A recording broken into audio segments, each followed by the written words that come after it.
Hello, everybody, and welcome to the Finals Pro League Season 1 NA Playoffs. We're coming at you live from the virtual arena. My name is Artie. I'm joined here with Sonsoyo, Merch, and Young. It is so good to see you all. And, well, Sonsoyo, let's start off with you.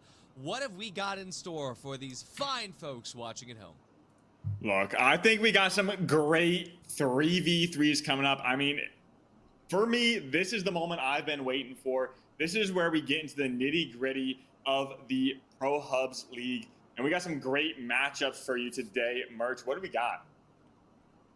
I'm gonna smile and nod like I heard everything that you said, even though you are muted in Discord, so I actually didn't hear any of that, but I'm sure that the audience at home did, because they're getting your audio separately. But, with that out of the way, Merch, I'll come to you. Hopefully you don't say the exact same thing Sotsoyo just did. I guess we'll find out in the VOD, but I'm super excited just to get to these 3v3s. We love Cash Out. It's the staple of what the finals is all about, but these 3v3s I feel like is just what the comp scene is all about, so I can't wait to dive into these. Absolutely. And Young, I know you were watching in the background, checking out those EU games as they were unfolding while we were bringing the coverage, and we saw a lot of change-ups as far as the meta and what teams are running when it comes to the final round format versus the cash-out format.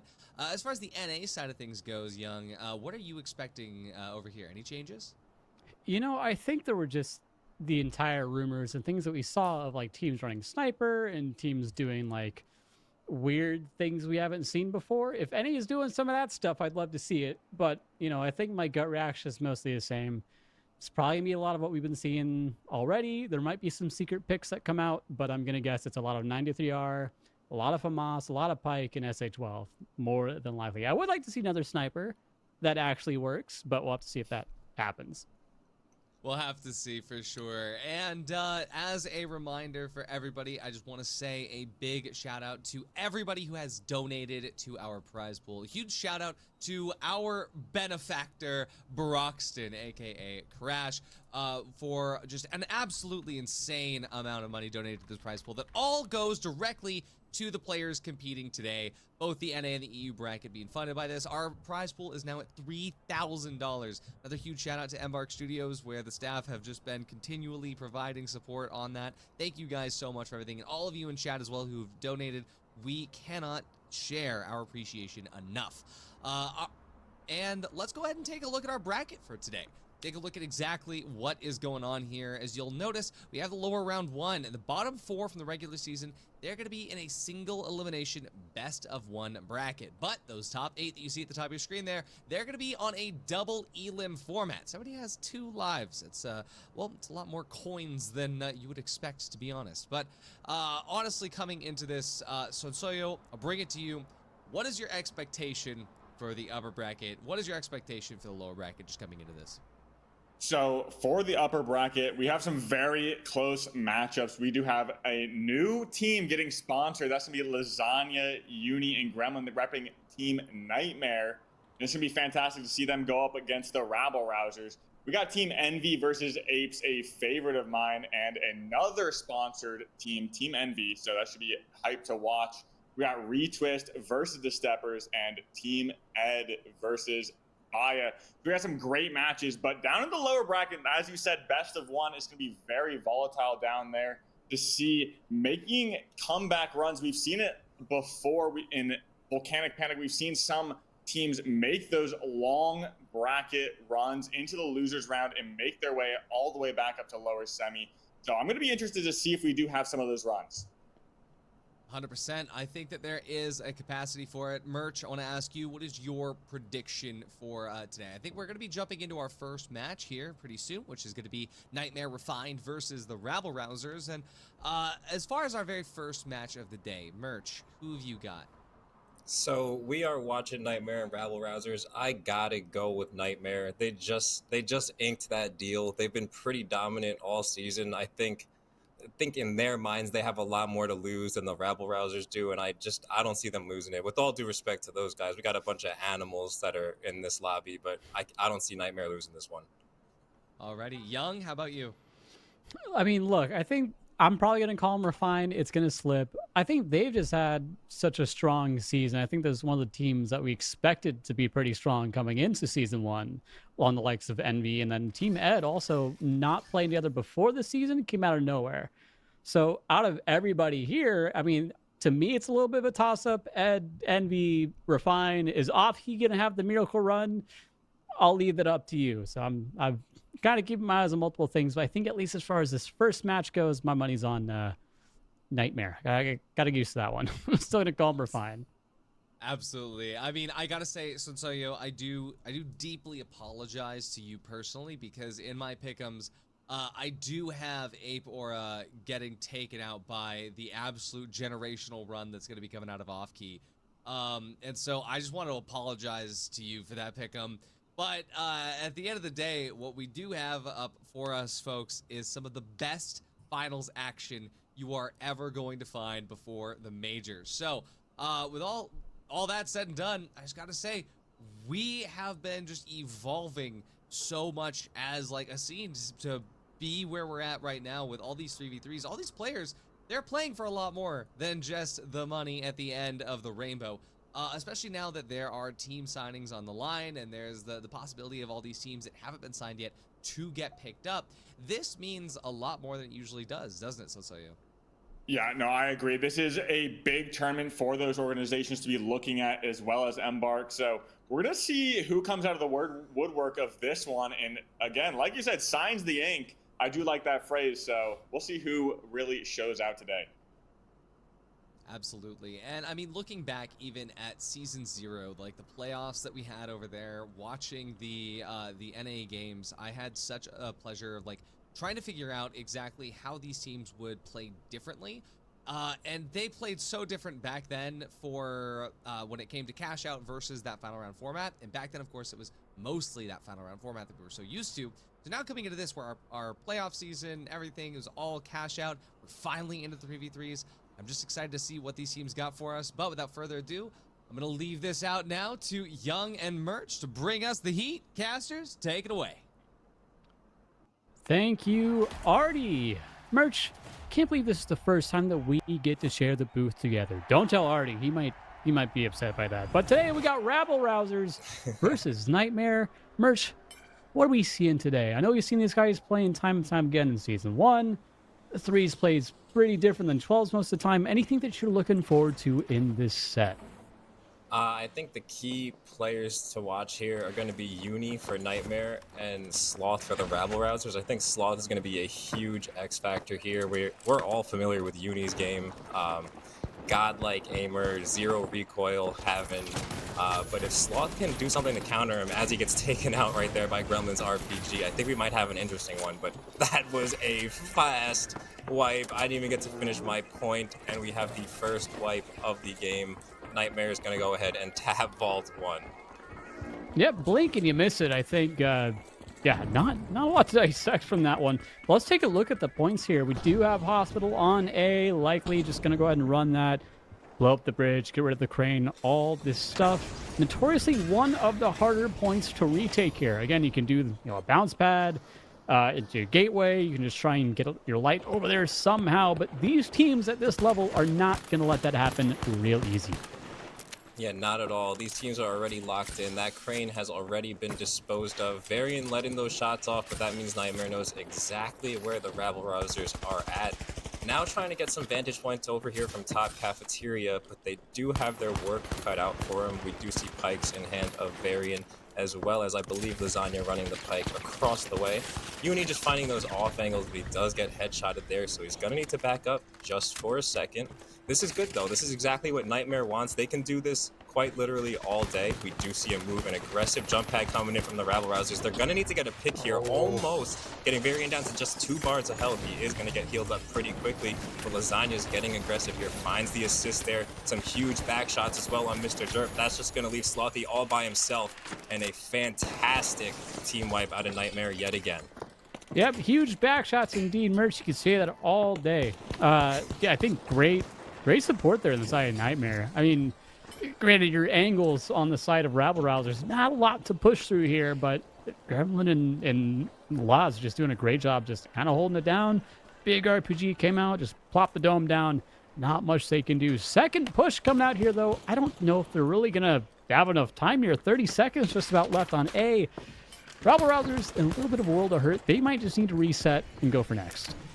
Yeah, this is pretty much a GG go next, at least as far as the first point goes. I am actually kind of shocked to see that sky bridge never went down. I don't know if it was being used as some sort of bait somewhere along the way, but the Rabble Rousers never used it, and Nightmare never got rid of it, so that might come back later on in this match. We will have to wait and see, but it looks like, exactly as you said, Young, Rabble Rousers are just going to play for position here. They gave up on that point. You can still make a comeback here. Variant does find a pick, though, so they're trying to make it interesting, and now Grem is kind of caught in a pretty bad position here. Pretty separate from Uni. They do get the res on Lasagna, though, so both teams are back at full capacity. Vault 2 spawns right under Sloth. Let's see how they play this, if they go for the immediate tap or if they go for the white first. Some crazy beams coming in out of Uni. Uni, check him PC. Well, this is pretty normal for Uni. I'm not going to do the whole copy pasta, but Lasagna Gremlin just kind of posturing here, seeing who's going to go down first. Lasagna, great shots there onto Derp with that pike. Not going to take him down, brings him about half, going to heal him right back up. Other side, we have Uni versus Slothy & Co. Uni taking, I think that was Derp very low. Slothy as well. He had to drop Varian. Also being taken low. Gremlin picks up the two-piece. It's just all up to Slothy here. He's just trying to get the money away, and he will wipe Nightmare. Again, just a force to be reckoned with on this point so far. A great push there from Gremlin and Co. Yeah, Nightmare is looking scary. I mean, just to note, that was a pretty heads-up play from Slothy at the end there. I don't know how much time is actually going to end up saving as they get the Mega Punch throw to move that box, but just some heads-up situational awareness out of Sloth. You know your team's going to be out for the count for like 25 seconds. Try to get that box as far away as possible, and now they're actually blessed with a really fortunate spawn here, Young. I don't know if Nightmare sniffed this out, but they do get the plug on B. Here we have Slothy taking Lasagna down first. That's a pick on the side of Nightmare, so 3v2 in favor of Rabble Rousers. Can they get anything off of this Gremlin? Just kind of sitting in the alleyway here, not getting much done. They don't really hear him. The steal does come out. C4 also goes off. Uni and Gremlin might just be waiting for the coin here. Play for the reset if they don't get picked. Shots coming out from Uni. Will take Varian down to 3 bars. A great winch on the side of Gremlin. Derp getting low, but the Shack is going to take down Gremlin. Not enough damage to make that happen, which is bad timing, Merch. The coin just came out. Lasagna's back up. Uni's already almost dead. Yeah, a bit of a lapse in communication possibly there, but Uni does find a huge pick on Sloth, so that can kind of make up for things. Grem has about 10 seconds left before he can coin or get res, depending on how they want to play the situation. The Rabble Rousers do have the numbers, however, the health is not looking too healthy. Lasagna and Uni just trying to play these angles. They do have Varian so low, though, but he's most likely going to get that health back. I like these off angles that Uni's playing, as we do see Grem is mega padding back over to reunite with the team. About a minute left on this box, too, so nothing really needs to be forced here. They can sit back, they can, come up, it can use their plan A. They don't need to just use plan B or plan C for this point. They've drilled so many times, some huge shots coming in from Gremlin's SA-12, but he doesn't find the pick there on Varian, who escapes, and instead Slothy's going to take him out, and he's also going to get the heals, getting the team nice and healthy. Lasagna falls down to 1 HP as well, and he's going to fall to Slothy. Huge plays out of Slothy here, keeping the team going. That's probably going to win them the point here. Uni left in a 1v1 scenario, though. Uni against Varian. Where is Varian? Nowhere close. He's going to get there just in time to force Uni off point, and Varian is going to clutch up. Huge play out of Varian, huge plays out of Sloth as well. And now we got ourselves a 1-1 ball game going into the third vault. Yeah, Rabble Rousers holding it down over on, I think it was B this time. I forgot. A is already gone. Either great stuff from them. Again, Uni doing his dangest right there, getting 2 down, turn to 1v1. There's no time. There's no cover. So, again, Rabble Rousers, words are hard, people. Well done, first box. Now we're going up 1 more box for the Rabble Rousers hospital spawn for the side of Nightmare. Again, we're going to have to fight here in a second. The gateway coming out on the side of Rabble Rousers. The glitch going to go off after they go through. They got to make their way back just in case. Yeah, so the glitch kind of working out for Uni because now they get to throw their own gateway down, but that almost could have bit him in the butt as he wouldn't have been able to catch up to the team. We do see Lasagna kind of split, but this is pretty much going to work out for Nightmare as it sits. We do see the Rabble Rousers with a much more advantageous position here. Lasagna. However, this is going to be a waiting game as far as the technicalities and rules of this game do go. Nightmare is really the ones that are going to be able to control where this point does go, and it looks like they're working it way over towards Cash Out D. And we have Lasagna. He's going to have a bit of a flank here that I'm not sure the Rabble Rousers are quite aware of, but Derp's about to hit a huge RPG. Not as big as I thought, actually. Well, sizable. You know, tickling worth of damage there. Winch will not connect. Fight breaking out here, just poking back and forth. Someone's got to come in here, but Gremlin will get the RPG onto Slothy. 2v2 for both teams here.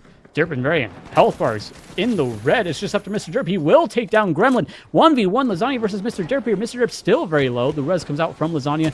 2v1. I don't see Mr. Derp getting out of this one alive. He will not. That is a wipe for Nightmare, and the box plug soon to follow. I was going to mention, on a map like Soul, where it's just a standard variant, we're not doing under construction, I wasn't sure how much value outside of, let's say, Hospital that we would get with the Pike. But I think Lasagna, he's known to play a little bit of everything. That said, they're going to be setting up here. No spawn manipulation coming out just yet from the side of Nightmare, but they're looking and seeing where they're going to peek up at. Looks like they're on the mall side here, Mersh. Let's see what happens. Yeah, so they do get that mall spawn, and it looks like Lasagna was definitely expecting the hospital spawn, so not too big of a deal as they sniff it out pretty quickly. Cash Out has completely dropped to the bottom level here. This is fantastic for Nightmare. They have ultimate height, and the Pike can still absolutely shine here. However, the more you work towards these insides of these corridors and buildings, the less effective you are going to be with that Pike, just the more difficult it gets to use. But Varian is going to be walking up right on Lasagna and company as well, trying to be as quiet as possible, not making a sound in those stairs, using the crouch and walk commands on their keyboards and controllers. Both teams still full capacity here. Interesting positioning we're seeing. Very interesting positioning as we've basically dropped all the way down from full height. Now we're seeing a forced bait coming into play. RPGs and utility are out. Winch comes into play. Huge shots out of Gremlins on Varian. That's going to be a massive pick. Mr. Derp fell as well. So now we're going to see Sloth all by himself and not that much time to work with, about 40 seconds. He can't get these coins here. I'm sorry, he can't get the reses. He's going to have to wait for the coins, and that's going to leave them with about 20 seconds to actually make a play here. He's trying to make something happen with this gateway, but I just don't think that's actually it. I don't think that's an effective gateway there at all, and he's probably going to have to either get out of range to reset it, or I'm not sure. Do you know where he's going with this gateway here, Young? You know, if he doesn't know what he's doing, how's the enemy team supposed to know what he's doing? It's a battle of the minds here. But again, no time left. This will be Nightmare taking Soul, map number 1 in this best of 3. Going off to Sis Horizon for match number 2. Mersh, again, breaking this one down real quick. Early scraps back and forth. I mean, good start from Rabble Rousers. I think they were in control for a little bit of the match. I'll say a little bit, the first box. But Gremlin, Uni, and Lasagna just always got a way to bring it back. Yeah, I do think there were a couple rough fights at first, and then things didn't start going Nightmare's way, but they turned it around real quickly. They clutched up, as they always do. They might be one of the more clutch teams in the league, and kind of an anticlimactic final box there. Not even really a true fight at the end, just losing to time with about 20 or 30 seconds left playing the coin game. So tough to see, but we do know our next map is going to be Sis Horizon. I'm super excited for Sis Horizon, another one of my favorite maps to watch games on. And do you think we're going to see any changes here, Young? I mean, it really depends on what these teams want to run. We've seen some teams swapping to the Matter, right? If you're using Matter, you typically want to try and play in a style that can support that, right? They're kind of in their own little world sometime on the light. A lot of teams running Pike. We've seen Alliance doing their kind of goo airship fortress on some of the structures on Sis. So it really depends on what these teams are going to run in the end. We could probably expect Pike, FAMAS, 93R still in some of these, teams' reserves. I think that's been the story of NA so far, is 93R has just been the gun, I think, on light that you want to play. Arn on some maps, If teams want to run it, they can. We haven't seen Matter just yet, but again, I know some teams have been scrimming and practicing. We'll have to see, Merch. We'll have to see. Yeah, I would love to see some Matters come into play, honestly. I think that gun is extremely underrated. Obviously, if you know when it comes to using that gun. A lot of the top players are well aware of it, but it hasn't really had that spotlight that the ARN had a few weeks ago, I guess, even, and now that the 93R has, absolutely just running rampant in every single lobby, ranked, world tour, team deathmatch. It's full of 93Rs. But I do believe we are about to get underway for our game number 2 of this best of 3. So this could be it right here, unless the rabble rousers have an answer. Yep. See if they can even up the scoreline here to 1-1. Again, 1-0 favor of Nightmare. Again, some people saying this was to be expected. Not totally off the script. I've read the script. There's a lot of good stuff in there. But again, Nightmare. These guys historically pretty good on Sys Horizon as well. So we'll take a look at the stats in between sets here. But yeah, just taking a look at the spawns. Box 1 didn't get the corner cash out. Again, that one's a little bit tricky to take. But I think right off the rip, just some pretty standard setups here. 93R on the side of Uni. No M11, no Matter. We'll have to see how this opening fight begins, really. So Rabble Rousers just playing that under the building there. They will catch Uni slipping. Varian takes now what the FAMAS. It's just up to Lasagna and Gremlin now, just trying to buy a little bit of time. This fight doesn't really matter in the grand scheme of things. Sure, you can maybe get your tempo going early, but again, there's still plenty of time to come back no matter what happens here. Yeah, that's absolutely true. It is something to point out, though, that the tap actually happened before the fight, which doesn't always happen, as we do see Nightmare getting taken out there by the rabble rousers. Great stuff. But normally, as of late anyway, we've seen a lot of these teams wait to tap it, at least until you have a couple of picks or the full team wipe has commenced. However, that essentially gives the other team time to spawn. So we see Nightmare here getting the tap. Unfortunately, they are going to wipe out. Now, rabble rousers do have that plug before Nightmare even does come back off of spawn. However, they're back right here and right now. We do see that FAMAS in the hands of Lasagna as well. So I believe we have pretty much a mirror matchup across the board. Laz looking for the angles, looking to get aggressive here as well. An aggro jump pad, looking for a Sky RPG, but it's not looking to find anything right now, as the rabble rousers are tucked away in a cozy little nook. They're just trying to go ice fishing here, trying to find something. But the rabble rousers are playing this, honestly, very wisely, very smart. You don't need to really reveal yourself just yet. We are going to see a forced steal here to just draw some utility out. But again, rabble rousers being a bit patient. We do see Derp. I don't know if he got winched or that was an aggressive jump pad out of the rabble rousers. Optimistic there, Mr. Derp. Yeah, definitely optimistic. I don't back that one, but. Yeah, I think teams very, very patient. We see this a lot with NA, and I think you're starting to pick up on it too. This, crouch walk. I just call it the NA crab walk, where you just, we're playing time, we're playing careful. Oh my gosh, Mr. Derp just getting deleted off the rip. Uni with 2. Varian gets taken down. It's up to Slothy here. Just stolen under there. Knows great cover fire from the side of Refine. Sorry, Nightmare Refine. Young, get it right, please. Good stuff. I think that's all there is to write. But man, Mr. Derp absolutely deleted. No chance to even retake that. He deleted both of them. I think those were perfect clips. I mean, Slothy never had a chance. I think he got double dinked to the head with both bursts from Uni, which is exactly what that 93R does do. Coming off spawn here, rabble rousers do not have a play, and they are already taking some heavy fire from across the map. That is so frustrating to deal with off of spawn. However, they are going to get blessed with that Vault 2 location. It is right on top of them. We see Sloth on the M11. Very interesting decision. There was some chatter from the pros that Uni may be one of the only ones who can efficiently use that M11 in the Pro League. However, we do see some names trying to make it work for themselves as well. I can't wait to see what Slothy does with it, and they are in God spot right now, so a very advantageous position for the rabble rousers, but they are getting jumped on by Nightmare. Yeah, here goes Nightmare. Oh, go ahead, Merge. Take it away. Uni finds one, a massive RPG coming in as well, and the winch is going to catch some nice shots from Dirt, but he's going to have to reposition here. Grem, half health. Lasagna, 2 bars of health as well, but now Varian, last man alive, does get that res on Slothy. Going to bring him back to half health, though, with the defibs in hand. A 2v2 scenario. Vault 2 sitting there ready to be taken away. One-on-one, Lasagna is going to get taken out from Varian there. Flashbacks from the 1v1 tournament. However, Grem is going to hit the long-range shots on Varian with that SA-12 and walk away with that team fight.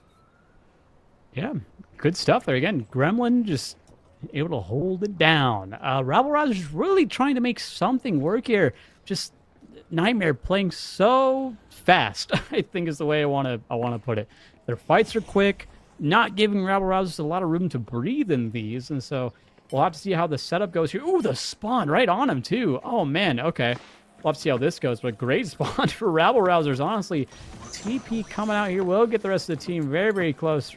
Nightmare's got to be aware of this. Here comes the pad. Here comes the winch. Not going to quite bring him in here. The fight opening up. Great re-winch from Gremlin there. He's getting healed up, but it's not enough. 1 down on both teams. Make it 2. Make it 3. That is down for Rabble Rousers. Uni cleaning up once again. My goodness. Someone signed this man. Oh, wait a minute.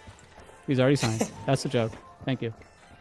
Uni is snapping, but yeah, I think the Rabble Rousers have been getting the most fortunate spawns I've ever seen, as consistently anyway. They have gotten a favorable spawn pretty much every time. However, it doesn't seem to matter when Uni is locked in like that, just simply not missing a bullet. The second you see one name, you see a second one quickly followed. We have a nice aggressive play coming in again from the Rabble Rousers. More than half time to work with here. They do not need to rush it, which I feel like they kind of are. I'd like to see them slow it down, but it doesn't matter. They don't hear me, and they are on site right now. Point has been dropped one time. Uni getting aggressive here, dropping in as well. Not sure if that was a mistake. Glitches and utility flying across the screen for both teams. A nice reposition here from Sloth and company. I like it. They're changing the angle. I like this a lot, actually. Now they're going to be looking to get some height advantage, some DMAT holes from above, perhaps. Still about 40 seconds left on B, but we are going to need to see something start to develop here shortly. They're going to need to find a pick as a player from Nightmare is separated from the rest of the team. Oh, Some good shots coming from Sloth, but he can't find it. Eventually, Gremlin will go down. Sloth trying to get the heals on Varian. He does get it back up. Derp still alive somehow as well. Finally, Slothy's going to go down. Nightmare does get the reses as well, so a quick turn of events. Varian is going to find that defib, but Nightmare getting healthy, and it's pretty immediate as well. Trying to winch just to relocate that box, but the Rabble Rousers do not have much time at all to work with. They're going to need to force the point right now. Still now. Nightmare is falling. Everyone on their team is low in health. Grem just 10 HP, Uni full health, and that's going to be it. The counter wipe, unbelievable hold. That's a 2-0, yo. Man, quick and dirty. That's just how they do it on the side of Nightmare, apparently. I mean, I don't know if there's much to break down. I don't want to be the guy that says, well, they just kind of outclassed them, but I think they just kind of outclassed them. So I think Nightmare just had a game plan. They stuck to it. They played around each other so well. They always had these sight lines just to make sure that, again, in these fights, we saw Uni with the H+ infuser keeping Gremlin up as much as possible. And even when he went down, they were able to clean up. So props to Lasagna, props to Uni for making that one work and keeping their big beefy boy alive as long as possible. I mean, looking at the stats here too, Varian still, again, we know him so well for that FAMAS and on the medium, really trying to pull his weight here. 5-4-5, not bad if you're the second place team. A couple things that I think Rabble Rousers needs to tighten up. But again, when you're up against a team like Nightmare, it's never easy. But what's also never easy is knowing that we have more beautiful people joining us in just a moment. We are bringing in the analysts, if that's what we want to call them. Sisoyo and Artie, welcome back. Good to see you. Thank you. Yeah, most people call us a lot worse than the analysts, so I'll take that. I'll take that name any day of the week. But yeah, I mean, we had some good showings from Rabble Rousers. Like Varian had, he was the reason Cash Out 2-1 Soul even made its way through. But Sonsoyo, walk us through that. I mean, what was sort of going wrong on the Rabble Rouser side of things? I mean, in terms of Soul, they had a great showing, honestly. I'll give it up. Unfortunately for them, they did not get in control of Hospital. And to spout some propaganda, I think Solo is probably one of the worst map for competitive play just because of that hospital point. However, Thank you. Yes. overall, I think they did have a pretty good showing there. I do see Merch shows thumbs down, but and That's then not bad. going into that Sis Horizon game, they had some great team fights. It just, when they were on the defense, they need to step up and push that guaranteed spawn over in that higher bridge over by the campus area. You know that team's going to spawn there, so you need to push that advantage and try and get some tack on some damage before they rotate over, as well as being able to demat and having that drop set on that bridge point creates such a valuable line of sight. So honestly, just a little small mistakes on that Sis Horizon game snowballed into a greater effect, losing them that whole round probably. So Artie, I don't know if you saw anything else besides that. I mean, for me, it's mostly just about the pacing and making sure that as a team, you know how to get those resets in a way that won't just absolutely cannibalize your timer. As far as their vault fights ended up going, we did see Rabble Rousers have kind of a good opportunity to turn that in their favor, but by not really committing to the resets, by not committing to just camping the trophies or grabbing your own team's trophies to just make sure that you can get that reset before just diving for the next fight. Oh, I got him down to 25 HP, he's 1 bar, I'm gonna chase that. You throw everything else away. And you know, Merch, as far as like both these teams, obviously we saw how strong Nightmare is. Do you think that that's gonna be strong enough to keep carrying them through the rest of this bracket? Yeah, I do. I mean, in my prediction, I do have them going up against Envy next, and that might just be the toughest matchup you can really ask for here. So I don't want to say no or yes out of respect to both of these teams. I do think Envy might be the scariest team going into the 3v3s specifically. I think Team Ed absolutely had the cash out rounds on lock, no questions asked. But going into these 3v3s, I am fearful of Envy. And I think most of these teams are definitely, that's the team on their calendar with the red circle and X through it that no one wants to deal with.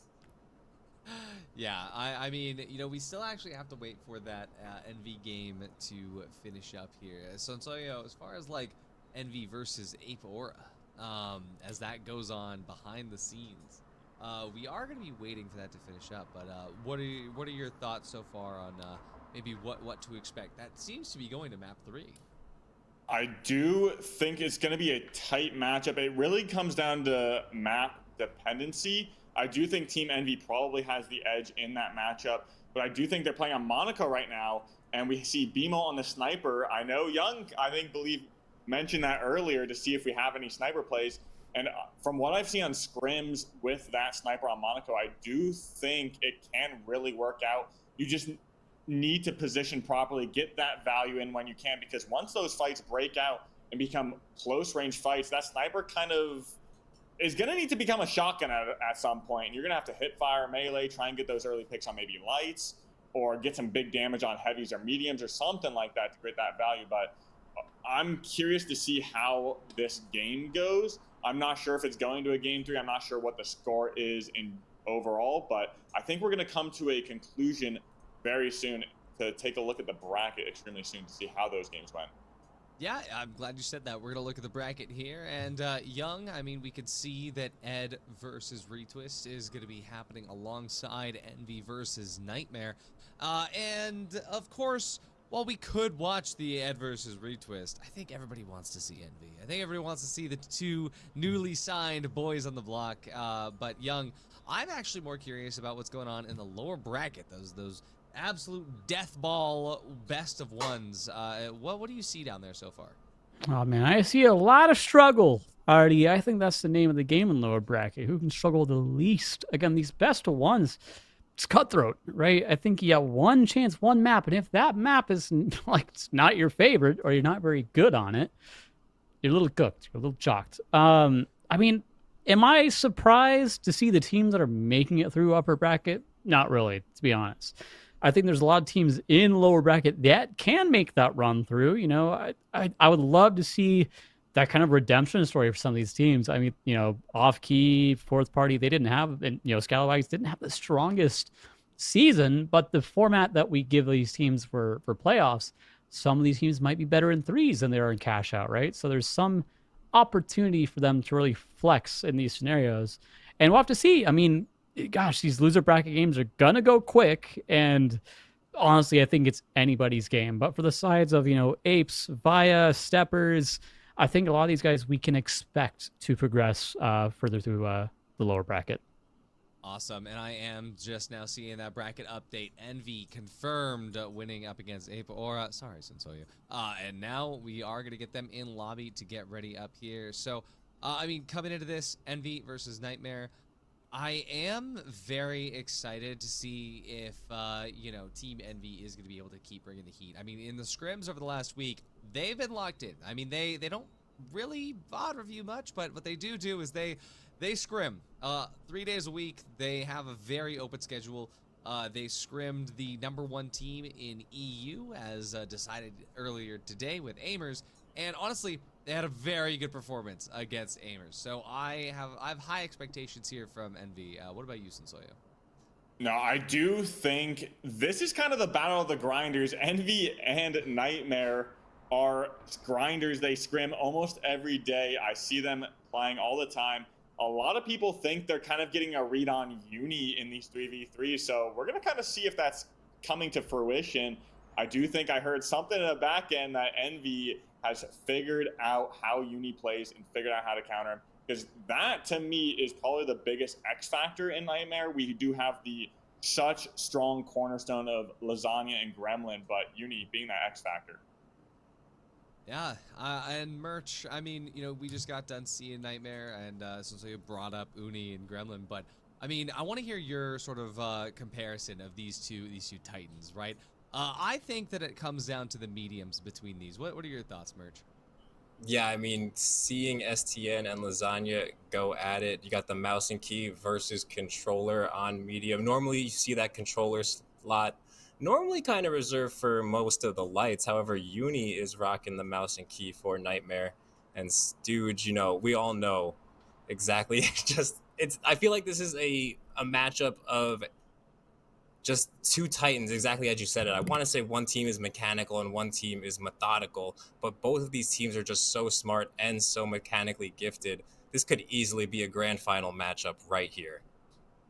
Yeah, and I mean, honestly, I don't think any of us could have said it better than Sensoyo did. But Young, what's your take? Envy versus Nightmare. What's the storyline coming into this? Oh boy. Listen, I'm just here for some dang good finals. I think that's what we're gonna get. This could really go either way. I think I'll have to check the stats again. I would love to see win rates for each of these guys on the maps that we will be playing. But outside of that, I think their strengths really do come to, how fast can they engage and how fast can they disengage in most of these fights. There's a lot of teams that, hey, we're going to put the gateway down as we're engaging, right? We have it off in some side room somewhere. We stop the box, we disengage, we kind of screw over their whole momentum here. It depends a lot on how these teams are going to do little intricacies like that throughout the match. We know Envy, Fraggers, super smart players as well. But Nightmare, I think they've got that X factor. I think when they're on you, it's so hard to just escape. They're so good at chasing. It's a little bit of both here, Artie, but I am just excited. I'm just happy to be here. It's exactly the way that I have to put it. Like a blind dude that's about to go into surgery, I'm excited to see, and that's all we got, honestly. Here, I can't say it any other way at this point. God, you keep saying that. I think there's something. Never mind. We'll talk about. We'll take this offline. I have exactly 7 bits that I rotate through. All right. Eventually, after you'll see all of them on broadcast. All right. There's not enough books in this one. Exactly. There's not enough books. Exactly. But yeah, so I mean, I honestly have nothing left to stall on this other than I want to know the maps. Like, I genuinely, Sensoyo said it's going to come down to map differential and figuring out like if Uni is going to be like playing in a way that they can just take advantage of. But for Envy, absolute statues on the hill. Stability is the name of the game for Envy. And so, I mean, Merch, Sensoyo, you guys, you want to fight, like, have, like, predictions? Like, everybody, let's, like, get our predictions in here and just say, like, is anyone rooting for Nightmare? My pick'ems say Envy. I mean, historically, I do think we have seen Envy really take it home, but I think Nightmare, with their gut instincts and their grind mentality, I do think they have a really good shot at taking this and taking down the Titan of Team Envy. Honestly, like we've said before, Envy is kind of the team to beat in 3v3s. And last season, going into this season, through that transition in Volcanic Panic and everything, Envy has just been completely dominant. But I think the playing fields are being a little bit more evened out now that people want to be scouted by these orgs. People want to get better and better and push that meta. So I think Nightmare, I'm going to have to go with them. Yeah. I do want to mention one thing that After Hours, previous Team Nightmare was Season 0 champions. So there's one storyline here that we can use. So if anything, see if they still got it. Yeah, I think that if Envy plays to their fullest potential, that they win this matchup. But I think Nightmare kind of has that like Tim Tebow factor where he just like couldn't lose for that stretch of I don't even know how many weeks, no matter what he did. And I think Nightmare has that same factor going for them sometimes. Just the wins I've seen them pull out at the very last second is absolutely ridiculous. So I'm just excited that we get to watch this. 100% agree.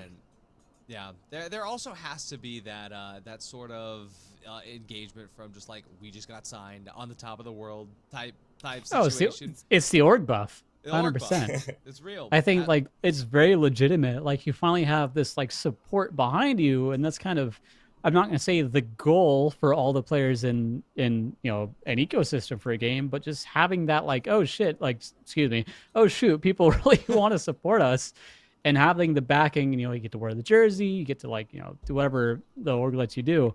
It's just this big kind of like almost like a relief for these players and helps them play better. Yeah, I couldn't have said it any better. I do believe that we're getting our first map picks here. I think we're starting on Fortune Stadium.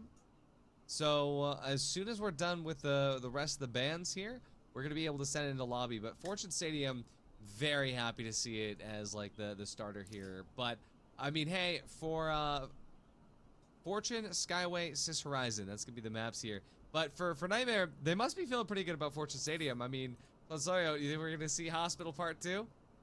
I don't think so. I do think there's a lot of unique ways that people have started pushing that hospital area over on Fortune Stadium.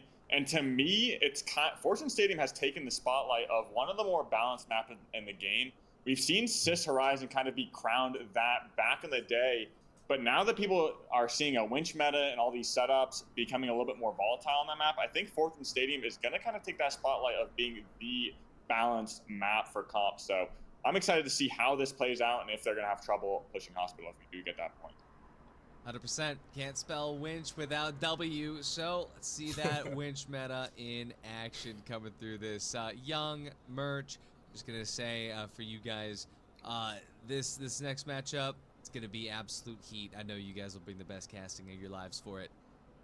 Well, we've been training all day for this. Yeah, I just kind of joined in about an hour ago, but that is still all day. Merch, banger of a map, banger of a matchup, Envy versus Nightmare. Well, let's start with the prediction game just real quick. I'm always hoping we get a 2-1 no matter what happens, but on Fortune, this has really been historically an Envy map. I think to what Artie and Sensei were mentioning, this has sort of been true neutral. This map is played so often for these teams in PHL from NA to EU.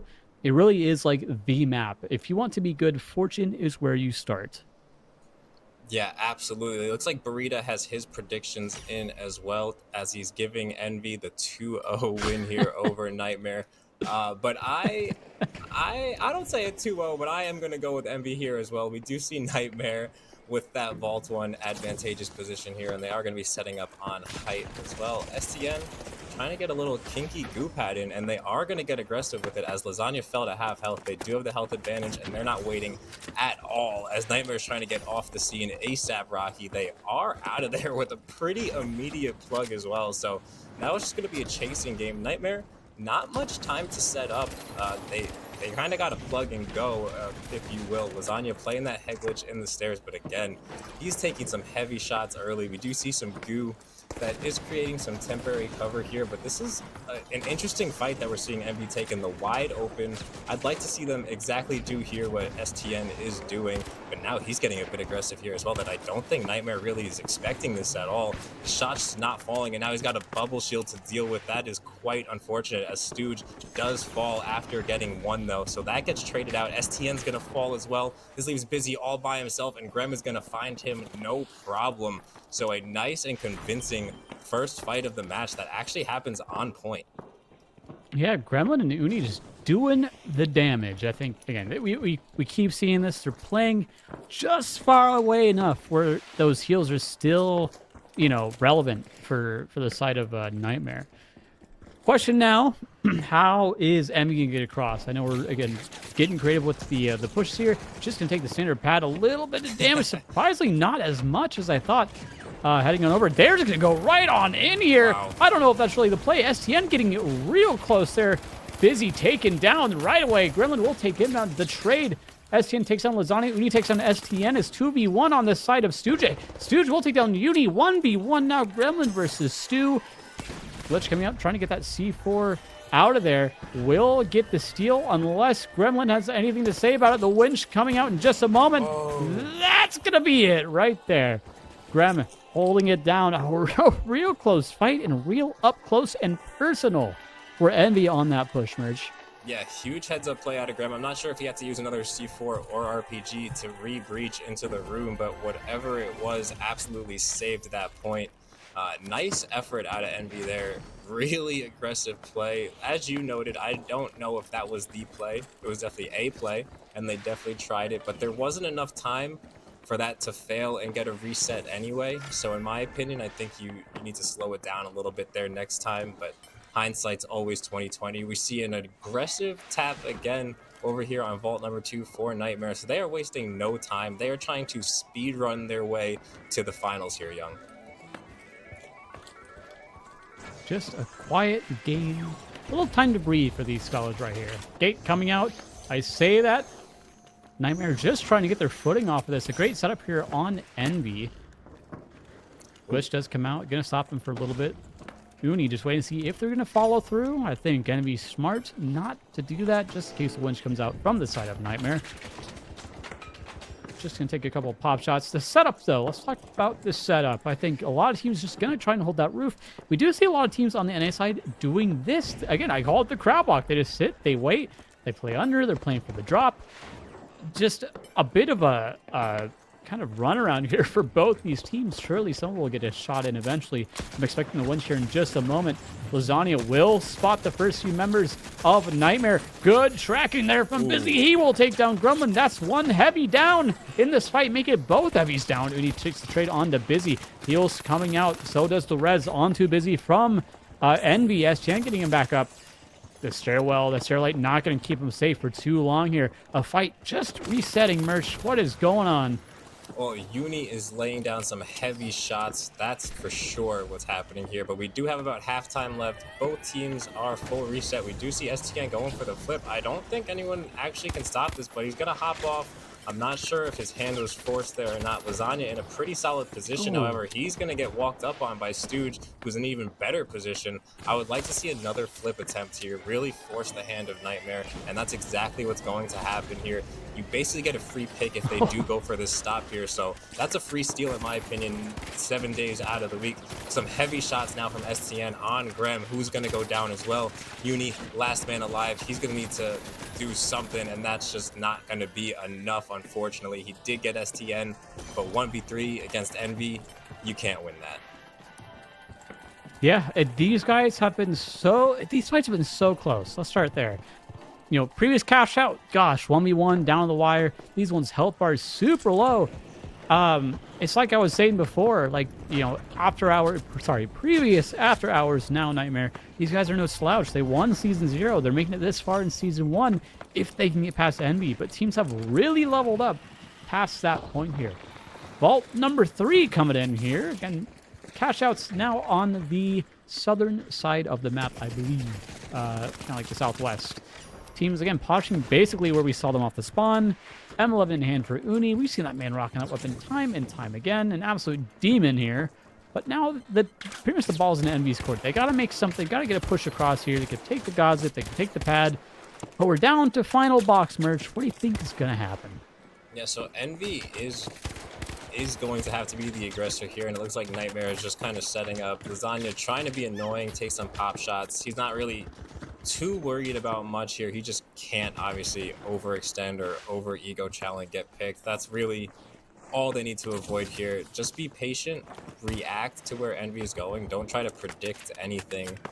Nightmare is in technically first place here, so Envy's gonna have to do something, and they have a nice gateway that is gonna help them get the ball rolling here, as STN is going to get that plug over on D. Nightmare does react in a pretty timely manner, as Envy's kind of split up and Nightmare is very stacked up. So if we could see a pick come in to the hands of Nightmare, this could turn very quickly south for Team Envy. We do see Laz just trying to find something, but they haven't quite yet sniffed out exactly where Envy's set up, which is pretty far away from the objective here, Young.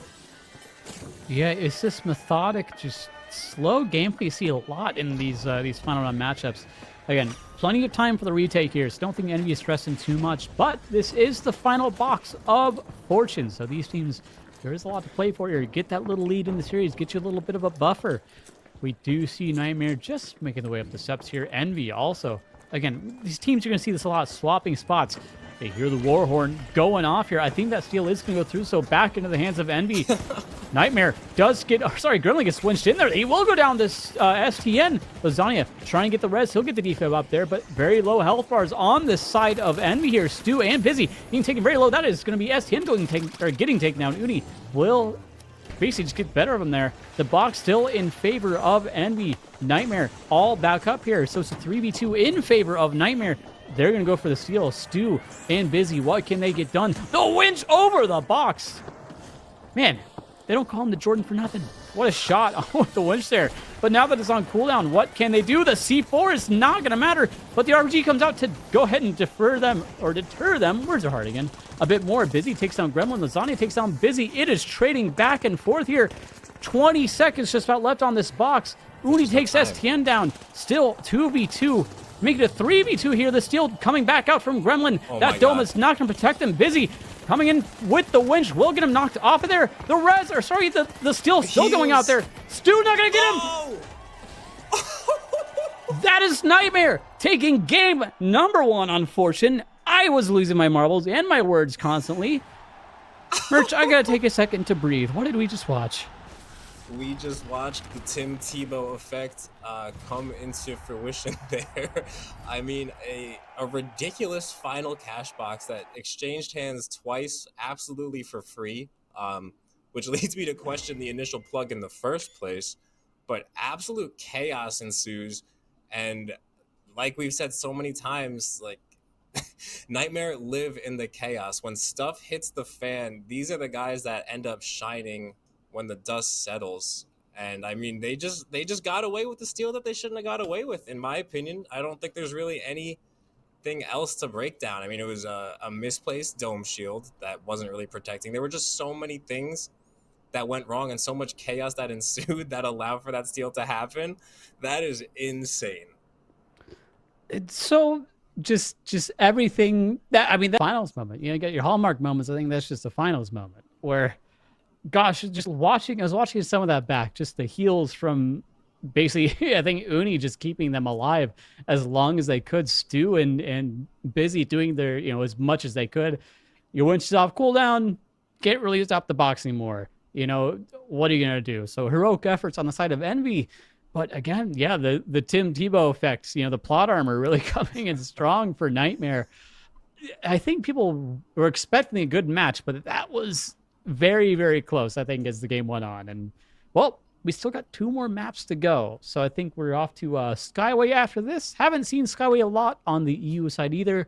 Coming over to NA, Merch, anything that you're expecting with Skyway or with SIS as we move on to games 2 and hopefully 3? I don't have too many expectations going into it, other than I am hoping for something very similar to that. There's definitely a few key points here to note. That construction site, especially with the crane play, those can be very difficult points to push if you are trying to attack a point that is being defended. So that's something to keep an eye on. However, I'm curious to see what loadouts these teams are actually opting to go with on this map, because it's definitely a map that we don't see the most reps on. Probably one of the bottom half as far as picks go. Even in scrims, in my experience and watching all these guys practice. But we are underway with a perfectly central vault number 1. Both teams collapsing onto the rooftops that do resemble those of Monaco. We see the pike in hand of Lasagna as well, but he's going to have his work cut out for him, as there's a whole team of Envy that is about to be taking height on top of Hotel here. STN also has that pike in hand, and that is one of the scariest pikes in the league, if you're asking me, Young.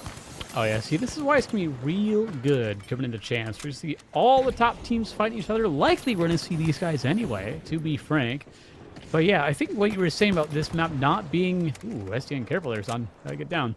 Not being super up there on teams' kind of pick list. I think maps like Skyway, Seoul, you know, it's just there's some maps that are just not as fun or intuitive to push. Like there's certain areas that are just tough. I think Skyway kind of exacerbates that a little bit with that open office area on the western side of the map. But I say that the push coming out from the side of Envy, they smell blood in the water. But Uni, great crossfire there with either the Arn or M11. I was not paying as much attention as I should have. But they will yoink the box. They're going to go ahead and try and get away. It is the Arn. Thank you, Brita. Appreciate you, buddy. Envy, just trying to... W Brita, as always. W Brita in the chat. Envy just trying to run that box. If they can just get there and set up first without getting beamed, oh, they are going to get out with the skin of their teeth there. Nightmare on the chase. This is where it gets tricky. This retake on this upper area. Gremlin's going to get hooked, but STN will be the one that goes down, I believe. So that's a trade, too, in favor of Nightmare. It's just up to Busy. And he's going to try to get out of there, and he actually does get out of there, but I don't know if it's really even worth it at this point. Between the timing it's going to take on these resets, it looks like one coin came in. I'm not too sure here, as now this money is going to get plugged on behalf of Nightmare. I just want to go back. The aim of Uni is so satisfying to watch. Even the heals, just like that zero recoil, perfect control over whatever weapon he's using. That is some awesome stuff to watch. We do see Nightmare in possession here of the first vault of the game. Envy trying to regroup, see an aggressive gateway coming in from Stooge, not actually working out at all how he wanted it to. A bit of a blunder there, unfortunately, but it looks like they're going to be able to get a reset. They're going to need to slow it down, though, as all of Envy has fallen to half HP. Stooge doing what he can with that H+ infuser, trying to get the team back to health. However, he's currently kind of by himself and creeping up on the wrong guys, if you ask me. A slow developing play here. Plenty of time to work with, though, so you don't need to force it, but they are going to have to try and figure out how to collapse on Envy. I think if they're going to try to make a play happen here. Busy with the win, catches something, but it gets blocked as well. Grem's going to trade him out. Stooge finds that one, so another 2v2, but Stooge right on cue is taken out by Lasagna. Getting rezzed as well. The goo, a huge factor here. A punch battle, if you will. Envy again going to get taken out. Grem popping off. It looks like that SA-12 is just winning against that Shack right now. An interesting choice to see Busy whipping out the Shack. Yeah, I think Busy, well known, I mean, one for the minigun, but do we want to play that here? Probably not. But I think his SA game is just strong, you know. There are some, you know, decisions, map dependent, team dependent, you know, whatever you're playing up against. But this is just such a hard push. Nightmare really getting the better of that off that initial jump up from both teams. They play that super well. And honestly, I mean, not the end of the world for just this box. There is still more on this map. But again, scoreline saying Nightmare 1-0. Envy is going to need to get the next two, or they're down to loser bracket already. And that's just like how brutal that this tournament is. So many good teams that only some can stay up in that upper bracket. I mean, I'm just excited to see what these guys can do. I do want it to go to map 3. So Envy, play good for us. I just need that third map. I agree. I would love to see a game 3 here, especially in this matchup. I don't want to jump the gun, but I feel like we might see this matchup twice. That's my early prediction. And I honestly am rooting for that because this is the highest level finals you could get to watch. Make sure you are taking notes at home. You're curious about how you can make it into the league. Join the Discord and watch these guys. Some huge shots from STN though, taking out Grem. Uni's gonna get the trade, but Stooge also gets another one. So that's gonna leave Nightmare down to just Uni. He is in a decent position here. He doesn't have to wipe. However, Envy is at full capacity. Uni's just going to play the long game. He's going to go set up at C, it looks like, to force them to go plug over at A, at least for the time being, waiting for these coins. But some aggressive shots coming in from STN cross map. They don't want to let Nightmare get anything they want here. Yeah, Uni just playing all the way in Guadalajara, just waiting for his team to coin there across the map, basically, on that fight. Hotel's such a divisive POI on this map. It's sometimes, yeah, like if I'm holding Hotel, I feel great, and other times I'm just getting jumped on and I get wiped. So really, some team, it's just holding that is so tricky sometimes, but it doesn't even matter because the box is the other way, Young. So we got both teams here, Envy and Nightmare, fighting over 2 and A. Gonna have to see who gets the better of it here, but these guys are a little split. Uni's not quite with his team, so it's a 3v2 right now in favor of Envy. They will take down Lasagna. He goes down quick. That's Gremlin also getting taken down right away. Uni still just chilling on the roof. Not gonna try and make too much noise. Again, playing for more of those coins here. Not a lot left as we go, but again, sometimes they don't even matter here. A will get plugged by Envy. They're holding it down here. This building as well. So many floors to play around. So many ways in. It's up to Envy to keep Nightmare at bay. Yeah, and I'm not exactly sure, but I believe Nightmare already coined once pretty much for this same point, and now that's a second coin as well. So I'm curious to see the coin situation for Nightmare, though. They could be pretty famished in that department. We do see Uni again, though, just absolutely in Narnia, but still hitting those shots, getting his team back up to health as well. This is exactly what Uni has to do. He just has to be that thorn in the side that, who is even shooting me? And next thing you know, you get triple dinked and you're one shot, forced to back down. And that allows Nightmare to make a move here, which Nightmare is doing right now. Brem is going to find the pick on STN. We do see Busy taking some heavy shots as well. He's going to fall even though he trades with the RPG. But Uni's going to get another one, taking out Stooge. And that's going to be a convincing wipe with just about a minute left. So realistically, I think Envy has one chance here, one legitimate chance here to turn this around before getting sent to the loser's bracket. Yeah, this is a rough timing for Envy. I think for any team. Again, about 40-ish seconds left on the clock here. You know, they have to run all the way over, try and secure themselves into a spot. It's do or die. It's not possible. But boy, do they need some magic here. Again, the pads coming out. STN going for the quick take here. C4 gets taken out here. C4 is off. This could work. He needs to keep sticking. The steal damage is coming out here. The winch down now on the side of Gremlin. That's a cooldown off. The steal still not coming out here, but that's one down on Envy. That's the whole wipe right as we say that. Nightmare 2-0. I don't know if maybe people saw the 2-0 coming, Merch, but that's all she wrote. No map 3. Whoa. I mean, that's the team that won last season. That is what they say. That's what they say. That's the word on the street. And the other word is that these guys are pretty freaking good at the game. I mean, I did not see that coming. I saw worst case scenario on Envy's behalf, a 2-1 in this situation. And again, these are the returning champs, and they're showing why they're the returning champs. They're showing why they just got signed, and they're showing why they are regarded as one of the better minds in this game as well. Just the strategies working out, that final setup, so powerful, so convincing. Their positioning is just on point, Young, and they're looking really tough to beat. We've got to watch them twice here now. Yeah, I mean, even the scoreline, 8 kills for Gremlin. Again, Uni really playing that support too. Still good damage at 4,200 support. We got 4,400 from Stu. These lights are really just like keeping these teams, well, obviously alive. But man, yeah, such a close game. Like even if they lost that, man, against any other team, maybe you have a chance. But again, Envy versus Nightmare, a matchup that we were hoping to be able to watch, maybe cut short by a little bit. But Artie Sensoyo, I want to know your thoughts on what we just witnessed. My pick'ems are in shambles. We don't have to talk about anyone's pick'ems. I mean, honestly though, a huge buff for Nightmare there, just being able to really like take control and understand exactly what is needed from them on the day of. And as far as like looking at Fortune Stadium and Skyway, I think that even when Envy had favorable positioning, the thing about Nightmare is that they were able to figure out the overall macro that was needed from them to be able to overcome at any given moment.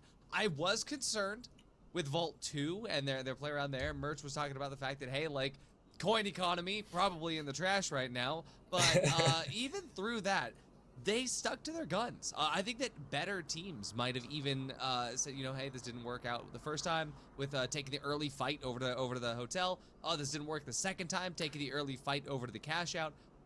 But they just stuck to their guns, and it worked out well. And honestly, I think there is something to read into that, Sunsoyo, where you have a plan, an initial plan. Even if it doesn't work, you stick to it and you make it work again. Yeah, no, I entirely agree. I do think the battle wasn't necessarily about the damage. It was more about who could heal at the proper times. We saw at the end of Fortune Stadium that last point really clutch out at the perfect time by Gremlin sticking it, getting the early damage, and then Uni coming in perfectly, healing him back up to halfway, allowing him to stick that full way through. And that's kind of the narrative that I saw, is the battle of the heals, because both teams are phenomenal, not only in the damage, the team fights, everything like that. It's just who's going to stay up who's going to stay up longer. And over on Skyway, I do think the volatility leans more towards the vault fights, because you have points like Mansion and that office building, as we saw. Getting those, tacking on the damage early on and getting control of that point really allows you to snowball it further. And then we saw a huge moment where I thought Team Envy would win it, but the bub came down from Gremlin perfectly, blocking the shots, and the heals came out from Uni, and it was just clinical, because honestly, I thought Envy was going to win that. Oh, absolutely. Clinical is the name of the game there. And I mean, hey, you know what? We talked about just like coming out of nowhere right at the right time. Speaking of which, Sonsoyo, I feel like you also have something that's coming out of nowhere right at the right time that you might want to talk about real quick. Yeah. Yes. And I think we have a Waltz stepping in for Artie, going to be holding it down. Thank you, Artie, for holding it down thus far. And Waltz is going to be jumping back on the mic as we keep things moving. But while we're away making that swap out, check out Ape Squad's newest promo for Ape Squad Worlds Title Survival. And more Pro League action coming up right after this.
Know you got a hold on me, like I never knew.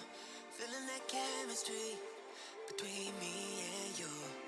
Cause you've been on my mind all day and making moves all night. What you gonna do with me? Whatever you want to. Take five, feeling hard to explore ya. The wrist and the chills to your veins. One touch and a look and it's over, just a taste. You know I wanna love ya. Yeah, I like it how you do. You are like no other. I can't get enough of you. Pull me closer, skin to skin. Make me feel alive. I wanna love ya. Yeah, I like it how you do. There's no one like you. There's no one like you. There's no one like you.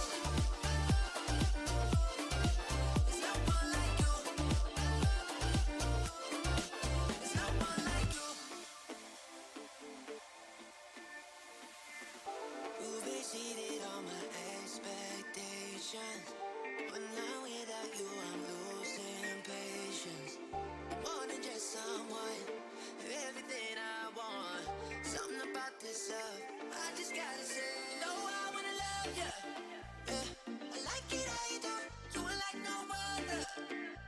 I can't get enough of you. Pull me closer, skin to skin. Make me feel alive. You know I wanna love ya. Yeah, I like it how you do. There's no one like you. There's no one like you. There's no one like you. There's no one like you. There's no one like you. There's no one like you. There's no one like you. I like it how you do. You know I wanna love ya. Yeah, I can't get enough of you. There's no one like you. There's no one like you. There's no one like you.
Welcome back, ladies and gentlemen. We're here with more of the NA playoffs.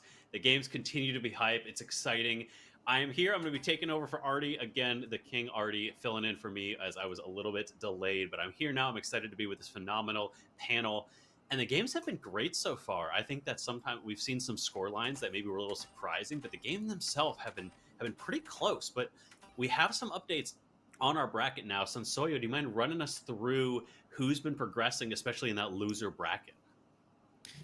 Yeah, taking it over to the losers bracket, we see in best of one, in round one on Fortune Stadium, we see the Rabble Rousers make their way over to losers round 2. Ape Aura besting off key as well, and they faced off early on, and Ape Aura took that victory over on Sis Horizon. I got to catch a little bit of that match, and it really came down to the wire.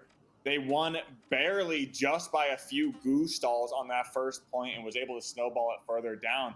But going further down the line in that losers round 1, fourth party Cashbox, to me, a little bit of an upset, besting the Steppers. They are such a strong team. So fourth party Cashbox made the adjustments they needed to do to win that out. And now they're going to be facing up against Via, who won it over Scallywags. Lot to look over. And so, of course, the big focus right now is going to be our upper final, where we have Team Ed versus Nightmare. And Young, you and Merch, I want you to kind of break down, because we just saw Nightmare take down Envy in a 2-0, but when you look at the actual games, it probably wasn't as much of a blowout as the scoreline would have led people to believe. However, Team Ed definitely ran through their matches in a much easier fashion. So, Young, when you're looking at this, do you think Nightmare are on the same level, or are Team Ed going to stomp their way through this next match? Nightmare was one of the matchups to watch. I think this is really the other one that we wanted to see because of the caliber of these teams. I think if anyone can take down Ed, it is either Nightmare or Envy. But since we got Nightmare, they looked solid against Envy. So honestly, they're hot. Both these teams just finished their matches. It does come down to some playstyle differences. We saw Lamp running that mesh a lot in cash outs. Is that going to translate over to threes? Is he going to go back to the winch? Got to see what he's going to be running as well. But yeah, Merch, I'm going to throw it to you as well. Go on over to Vegas. We've seen both these teams play here before. Also, thank you, Walds and Sensoya. We'll hear back from you after the matches. Starting us off, Merch. Where do you want to go with this one? I want to see what Grad is up to in this one. I'll be honest, I called him out about a week ago for being my current MVP pick on the season. And I think this might be the biggest test he has against Uni. We have a mouse and key light against a controller light, arguably the two best at their craft in the league. We do see a quick assist as Lamp is going to take out Lasagna. Quick numbers advantage. Grad with the Apex Predator goggles on, hunting down Uni as well. Now leaving Grem all by himself. He is going to be looking to try and get some resets here. But we already see Vault 1 about to get tapped. Team Ed a bit spread out. They're kind of man-spreading here, though. A powerful position, not giving Grem much room to work with at all. We know he's using that SA-12. At least I believe that's what I saw. So he doesn't really have many options here. They're going to be looking for the resets. I believe Lasagna just coined as well. So now a full reset for Nightmare. We do see Vault 1 finished on the unlock, and it's going to be plugged in over at Cash Out B. And it looks like they're going to try to manipulate this one a little bit as well, Young. Yeah, great start there from the side of Team Ed. Just playing calm. They did not a lot of fighting early on. This is all in Nightmare's hands now to see how they want to retake this. Ed probably just going to play calm, just play under. Again, Lamp on the winch, not on the mesh that we saw him playing so much early in the season. Not a total surprise here in final round. But yeah, Ed just probably either playing for the gateway, for the pad. I'm not sure if they have a gate already set up somewhere.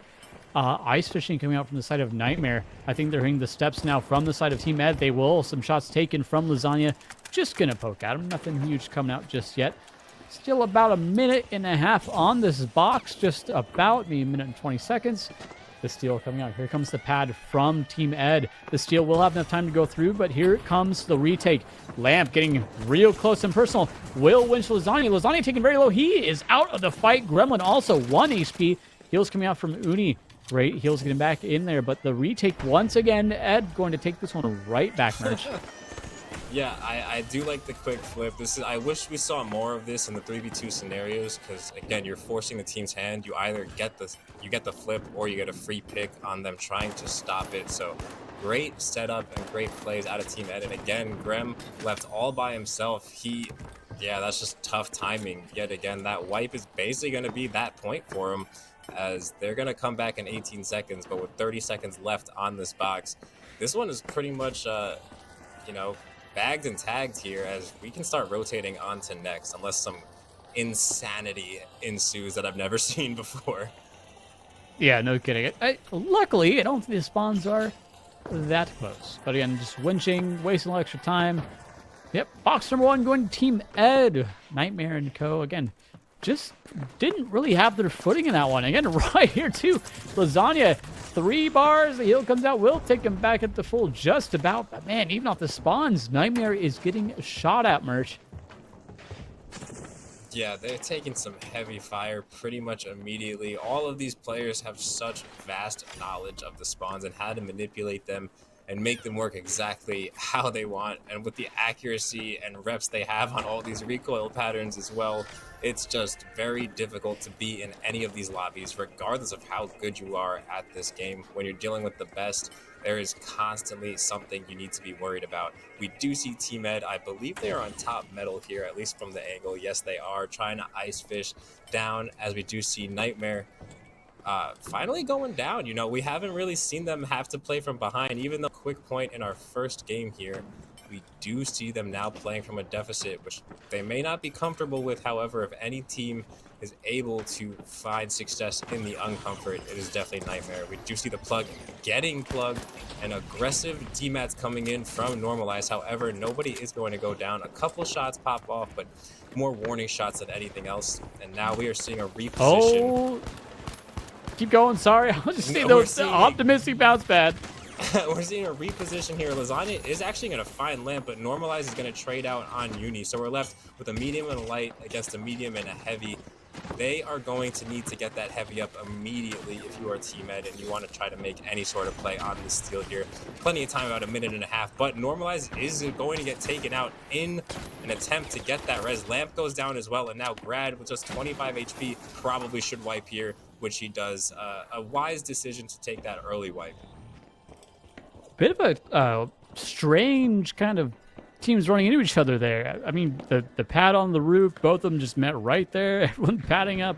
I think that's just kind of what cooked Team Ed in this fight, but still a little bit of time on this box. About 1 minute left. One more good push from the side of Team Ed will do it, but again, Gremlin and Co. just holding it down on the point. Things we've seen from them time and time again. Uni just keeping Gremlin alive. Lasagna playing that positioning so well that we know him to do. Here comes the bounce pad with the gate to get Grad's team up onto the roof of Hotel. NA strats, you know, just hold it down, crouch walk, hold the money. Lamp and Co getting very, very close to Lasagna. DMAT comes out. They're just looking to stall here. 30-ish seconds left on this box. If Team Ed gets this, that's the map, and that is Vegas going their way. Ed not going to let that happen. Lasagna getting very, very close and personal there. Gremlin will take down Lamp. That's also Lasagna going down. So 2 versus 2. Make that another 2 versus 2 off the res. Uni, heals coming out for Gremlin, but Uni also getting very, very, very low here. He needs to run down to a 1v1. Lamp versus Uni. Lamp to 3 bars. The winch not going to connect. It's Uni for the win in that fight. And Nightmare lives another day or another box. Yeah, they get to bring this to an overtime, if you will, a final point. Some clutch play out of Uni. Grad has been absolutely frying early on in this matchup, though. But regardless, we got ourselves an even slate here. The scoreboard does not matter. It is next point wins, and Nightmare is trying to get that ball rolling as it is gatewayed.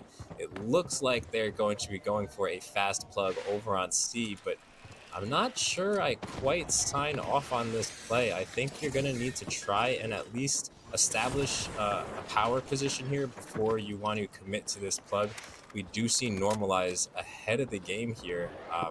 That box is just going to fall right through the hole. I think Normalize set that booby trap up himself. He is a sneaky little beaver. That is the play style that he has in his bag, and it is so exciting to watch. We do see him find that pick on Lasagna. That is huge. That is medium on medium action.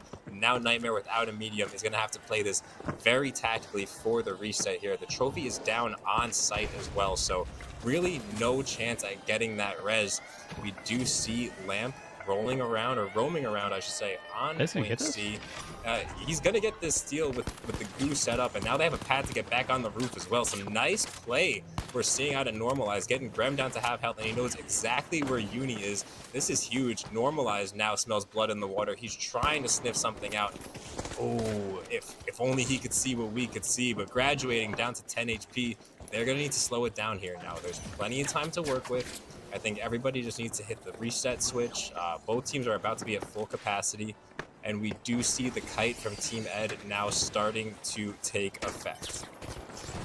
Ed really doing their best here. They still have control over this box. Again, whoever gets this one, that is going to be who is up in the series. Again, we're going to Fortune after this, and then to Sis if we get to a game 3. Ed just playing for the stall here. Winch ready to use, but not going to commit just yet. The steal potentially. Lasagna again just baiting. Here comes the jump. It is now Nightmare fighting Lamp, but they can't quite get him down. That is 2 down on the side of Nightmare. Make it 3. That might be it. That honestly might be it for map number 1 here. Ed, just in a split second, the fight is just in their favor, and it's over. Yeah, that is what I wanted to touch on in the pregame. Unfortunately, the game had started beforehand, but I was just going to say Team Ed is one of those teams, or don't get me wrong, Lamp is one of the best minds this game has to offer, but just the slaying power that Normalize and Grad have, and obviously Lamp as well, they're able to brute force their way through so many of these matchups, and that's kind of what it's looking like. The lack of fear we're seeing from Grad in his one-on-ones against Uni is very impressive, and it's a great sign if you are rooting for the camp over at Team Ed. Some massive raids too, by the way. Thank you for the raids. Thank you for the support.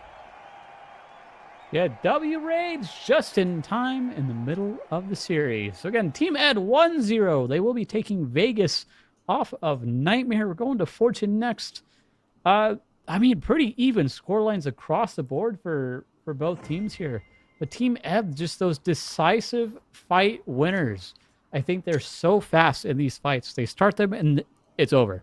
Just in the blink of an eye. Like if they're calling their targets right, they're calling their engages, their disengages, whatever they're doing is really working. Again, Grad, as we kind of expect, 5-2 on the 93R.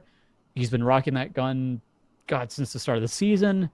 One of the best controller players that we have, if not in the league, in the game in itself. But it's not just us looking at these games as well. Once we can get the words from Waltz and Sensoy, we'll bring them back in. But Merch, we're heading off to, I believe, Fortune next. Now, we haven't seen these guys fare off on Fortune 1v1 just yet. But seeing as we saw Envy versus Nightmare, I'm sure we can expect some close fights and some wild stuff. Yeah, if it's anything like game 1 that came down to a cheeky last-second steal, I think we are definitely in for a good one. I know that obviously Team Ed is not going to want to let that happen, but Nightmare, they probably don't want to be in that situation either. They want to be sitting more comfortably. They don't want to be playing for that last-second goo, res, and steal, which was an absolute play of the year contender from Laz. I just want to touch on that, give him his flowers on that play. But going into this one, again, we're still in our best of 3s here, so the potential to see Team Ed 2-0 and really do something we haven't seen yet happen to Nightmare for a very long time. I don't think anybody's seen Nightmare lose 2 games in a row pretty much ever. I believe they swept through last season's playoffs, so uncomfortable territory. But again, I've been using that phrase for Nightmare, and they're a team that excels in the uncomfort. But to start things off, we are on Fortune Stadium, flying through with that overhead cam, and we are seeing some aggression from Uni, traversing from the helicopter pad over towards Vault 1. Looks like they're going to win that race against Team Ed.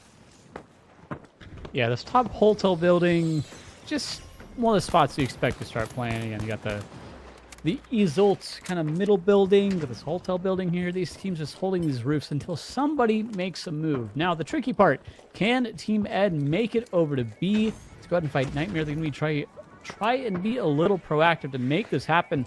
We do see Uni going for the, just to get the gateway set up, get his team over. Standard stuff here. But I like the pacing from Team Ed. They're going quick. They don't want to give too much time for Nightmare to set up here.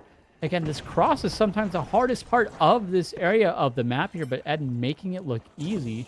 Just going to be a little quiet on the way in. Play for maybe the steps. Just try and see if they can get a pick to open up this fight. Yeah, I think a lot of these teams have just adapted the full send mentality on it. Like, hey, if we die, we die, but we don't have time to really do this. We've seen that at least twice today now, where there was no setup required and teams just jumped straight across. We do see even more aggression coming out of Team Ed as Grad's going to get kind of picked off. I think he got stuck on the wall there. Unfortunate. Normalize is doing his best to try and win this 1v3, getting one on Grem, but Uni's going to find him. Uni again on that M11. This is when Nightmare might turn things around. Everyone fears that Uni M11, and when that M11 comes out, we know he means business. Zero recoil shooting that zip line there. I could never make my M11 look like that. That is ridiculous. We do see Team Ed just now coming off spawn. Not the best spawn, and we know Nightmare knows exactly where they're coming from. So let's see if they opt for another aggressive push. They are going to use this jump pad to try and gateway cross, but they're going to get risky here. Grad safely tucked away for now, and it is a money gateway. So this is going to put Team Ed in a pretty decent position to make a push here, Young. One last chance for Ed to make this happen. 30 seconds just about on this box. Ooh, we got Uni getting taken a little bit low. The winch going to connect, but not going to bring mid. RPG will take down Uni. Lamp says good night. The steal coming out here. We got Normalize getting the steal out. That is also Lamp taking down Gremlin. It's now a 3v2 in favor of Team Ed. Make that a 3v1. Uni the last to do it. Can he make something happen here? No, he cannot. Box number one in favor of Team Ed. Something we saw last time too. They come in, they sweep them up. I swear Nightmare had that. They were holding for so long, and then just that was it.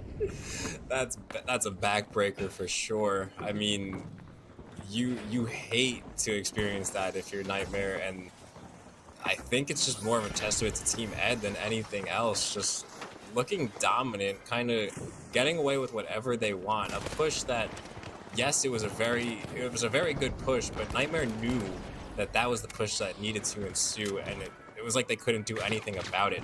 We do see a pretty immediate fight taking place here over on our second vault. Some nice stair tech coming in from Normalize as well.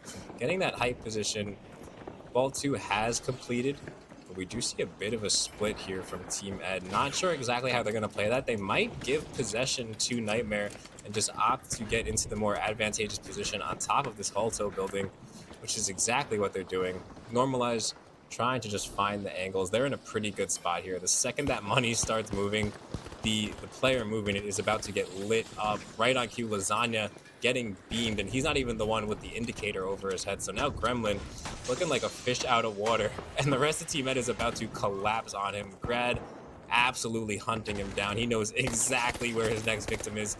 Long range shots on Uni as well. Impressive stuff, especially on the head glitch. Uni at half HP. All of Team Ed fully healthy. This is not a good position for Team Nightmare. However, Normalize just gets hit with a huge explosive. Grad doing whatever he can to get him back up to at least half health, but Laz still down, now coming in off a coin. So he's going to be coming from across the map, actually, and he's going to be caught out. But it actually works out to his favor as he gets the pick on Normalize. A very fortunate spawner, I guess you could just say unlucky if you're Team Ed. And now they're fighting a 2v3 scenario that they do not want to be in. They started moving this money. We're going to see Lamp get winched as well. So things have completely 180 for Team Ed, and Grad wisely taking that instant wipe. I mean, how fast some things can just go wrong for you when everything was going right. Interesting turn of tides here in this match. Yet again, box wasn't plugged, so Team Ed not really losing that much out of all that all that just happened. But Nightmare, you're gonna go ahead and get the plug. They're gonna go ahead and set up on the Ngimo side of the map here. Get that roof line. Try and scout out a couple things. Gonna see have to see where Ed spawns up. They are gonna get the Halt House spawn. This one also a little tricky to push, but that gateway makes it dang easy. Now, Nightmare holding on that roof. Are we going to see a fight engaging in just a couple seconds? The shots do start ringing out. Lamp taking a little bit of damage. Nothing to really worry about just yet, but the pinch. Lasagna is starting to walk up here. Do we see Gremlin getting busy? He's going to go ahead and pat over, but Gremlin's taking a lot of damage in the air. He's basically out of the fight. He will get healed up, though. Uni healing him up as we speak. Gremlin does get taken out eventually. Normalize takes him down. Can he get Uni? He cannot, but now a 2v1. Uni is the last one left, going crazy. Oh my goodness, it is just Lamp on 1 HP, but the res comes out as well. Normalize holding it down alongside Lamp. Box still in favor of Nightmare. Uni going crazy right now. He does get that pick on the grad. Can he escape here? He can. He cannot. I just lied. I'm so sorry. Jake said Normalize takes him down with the pike. Nightmare. My goodness. That was Uni going crazy. Yeah, Uni deserves a medal for that effort, to say the very least. But in the grand scheme of things, that effort is to no avail and essentially just kind of zapped away the time that Nightmare had remaining on this box. Now, there is time for something to develop here. However, it's not going to be your option 1 or your option 2. This is going to be a Hail Mary play. The gateway does come in, but this is absolutely the last engagement of the match if they cannot get the steal here. Opting for a roof take, I like it. They know that's exactly where Team Ed is set up. RPG finding nothing. Neither does the winch, unfortunately. Trying to take out Lamp is Grem, and he does. Dome Shield and Steal are in effect, but Grem does get taken out. Nobody else quite in position to do anything about this. Normalize just has to get one stop, and Laz is going to get the stop on him, but I don't think there's enough time on this steal. That is so unfortunate for Team Nightmare, and that's a 2-0 for Team Ed. Things you hate to see if you're a Nightmare fan. Things you love to see if you're on Team Ed's side of this. Oh, that is heartbreaking for Nightmare. They just not sure if the body block wasn't there or, just the focus. I mean, what can you do in that situation? Normalize absolutely going wild on this map. 6-3-3, 4,200 combat. Again, teammates as well. Grad and Lamp is holding it down. Grad with the heals, 2,500 support. I mean, God, such an even match if you think about it too. These fights were never, there's a couple times let's be honest, a couple times it was one-sided, but especially in the end there, gosh, that was so close. I was just watching it back right now. Unfortunate for Nightmare. Yeah, unfortunate indeed. A bit of a nightmare situation. Both teams had 11 kills. So, I mean, as far as the slaying department goes, a very even matchup. I don't think anybody really expected anything less. Even the healing department on both lights, very even across the board. So this is a matchup for the ages as far as Pro League is concerned. A matchup we're probably going to be seeing for a long time to come as well. Just two of our top teams, but this time around, Team Ed is going to get the better of it, and they're sending Nightmare down to the losers bracket, which is the best of ones. I got something else before we jump in. Word on the street, Envy has just been defeated by fourth party Cashbox. That's the name. Word on the street is that just happened. Waiting for that to be confirmed, but just setting the stage for everyone's pick'ems to be in most likely shambles. Waltz, so welcome into oh my god. That. Yeah. Okay. Well, yeah, I think that throws everyone's predictions out of the water. And with Envy dropping out, one of kind of our big three, I'd say, because I think when you look at the teams, it definitely is Ed, Nightmare, Envy, and then Retwist in there. But Retwist also dropped to Ape Aura. Ape Aura beat Retwist. So that means that Envy and Retwist being gone, we just saw what might end up being our grand final. Sensoyo, are Ed just going to dominate this entire playoff? Look, now that just happened, it might be the case. We still have a little bit of an X factor. We've seen some crazy losers bracket run, and that's what I talked about earlier on in the broadcast, is how volatile those best of ones can be. We've seen a few upsets happen, fourth party Cashbox being a big standout one. And they've been making a great losers run. They may be the losers run champions. We'll see how they do in these next games. So I'll be keeping an eye out. Yeah, and I mean, let's not. If you're wondering, like, oh man, our NB cooked. I mean, let's talk about Nightmare for a second. Nightmare, season 0, they won season 0, but in the NA playoffs, they actually got 5th and 6th, the exact position that Envy are getting right now. Like you said, these best of ones are an absolutely brutal slog. If something goes wrong or you're not ready for maybe a cheese strat, maybe somebody pulls out the smoke thermal, you could be in trouble, right? So the best of ones, it's hard to tell to get anything specifically from there. And obviously Envy could easily come back in the championships when we don't have a lot of these crazy best of ones and pull something absolutely wild out of the hat. But of course, we have our next matchups coming soon, and so Merch, I want to get your takeaway because obviously we do still need to break down some of these previous matches. What went wrong for Nightmare in that match? Because they just took out Envy, seemed like they were running pretty hot, and then they got utterly dismantled. Didn't it? Just taken apart. Really, they only got one cash out in that match. Yeah, I think two arguments could be made. My first gut feeling is that Nightmare just wasn't really executing their game plan to the way they drew it up. But I think that's a testament to how good Ed is and how fast Ed is as well, which is what Young brought up. I think Ed might be the fastest team in the league.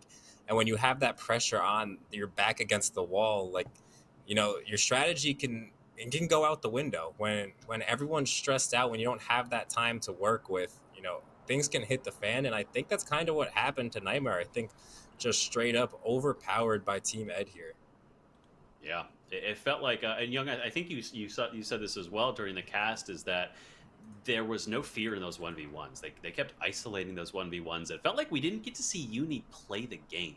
And Uni has been, especially early in 2025, early in the year, it felt like Uni was hands down the best of the lights in NA. I mean, just dominating everything, aiming it down. And so, like, do you think that was just it? Do you think they were winning the 1v1s, or was there a strategy angle that Ed were pulling out? That is a great Team Ed question. Next question. No, I'm kidding. I think it's just a multitude of things where sometimes, like, I got to go back and rewatch some of these. Like, sometimes the lights job was like, just go kill the other light.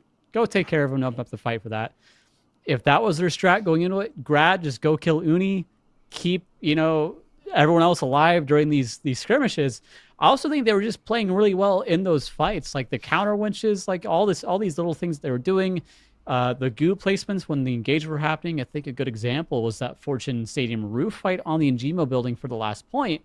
They just engaged and they just kind of won everything. So I think it's a little bit of both. I think Grad is just a demon anyway, so trying to play against him in general is very, very tough. But I think also just, shouts out to the whole team for just like doing their job. Lamp is frontlining super well. He's looking for picks. Lasagna, other side of the map. Normalize. All these players are too good. Normalize just doing damage with the pike and keeping everybody just aware of what's happening and keeping the team supported during all these engagements. There's just so much that these guys are doing that's the whole thing of the finals. There's so much you have to keep track of. Like, you're not doing these set plays, but it's taking the fundamentals and doing them as well as you can on every single match. So probably a lot of things. TLDR, I don't know. Well, hopefully Nightmare know why they lost, and hopefully they can pull it back, because as we take a look at the bracket, they're not out just yet. They still have a chance to get to our grand finals, and we are looking at our lower bracket here, though. Lower semis, Ape Squad versus Fourth Party Cashbox. Both of these squads getting what I would say is a little bit of an upset here, taking it over Reach West and Envy. So, Sensoyo, set up this lower semis for us and kind of talk us through these teams, because these are teams that I think a lot of people didn't expect to be here. Yeah, no, I exactly agree with you. And I do think these teams have made their way up this losers bracket, proving that they're down for the count and willing to bring it to them in this volatile best of one. Going to this match, to me, it's going to come down to a lot of map pick. We do see T-Mills being one of the better shots on that pike.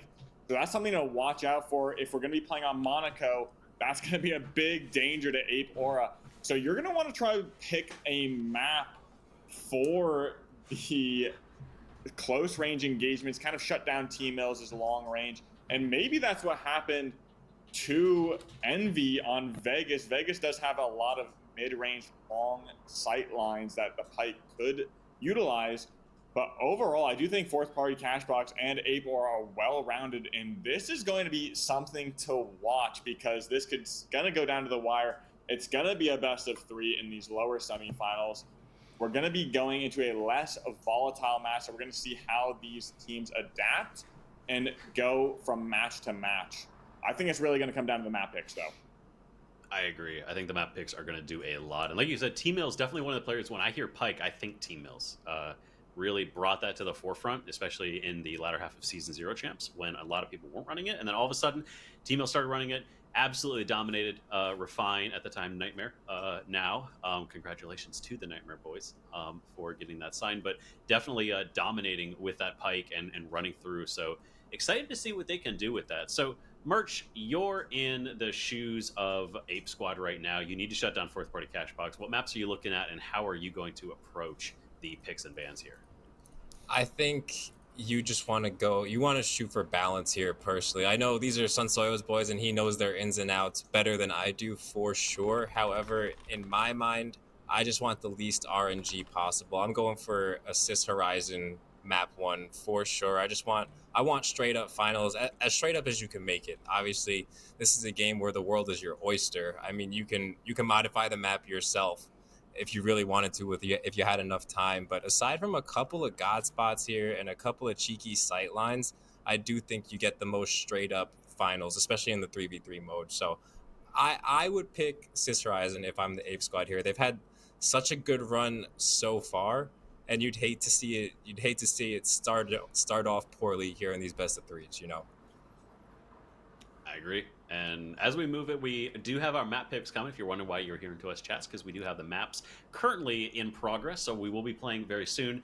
But that does mean as we get close to that time, I'm going to start putting the screws to you guys a little bit. We have to actually predict something here. So, Young, I'm going to start with you, put you on the spot. You're in the hot seat. Oh boy.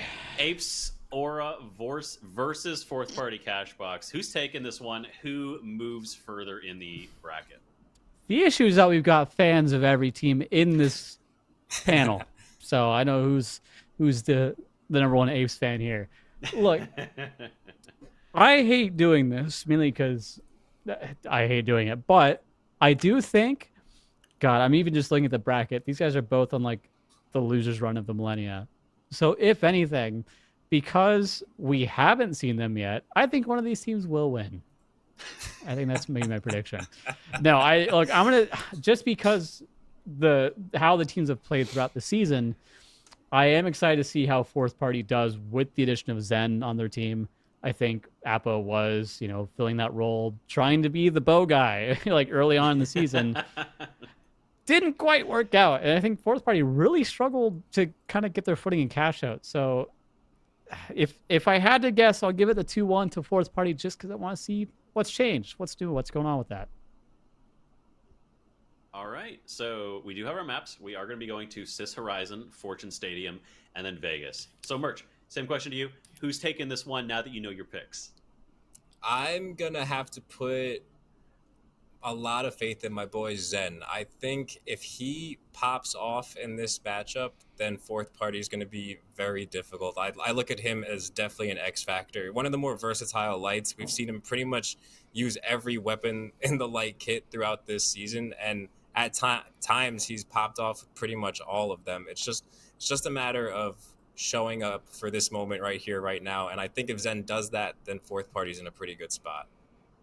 I agree with that. Sensoyo, I mean, as a very unbiased person who definitely doesn't in any way favor the Apes, who do you think is going to take this one? I'm going to have to go with the Apes here. I do think, like you said, Merch, Zen has some pretty good gun skills behind him.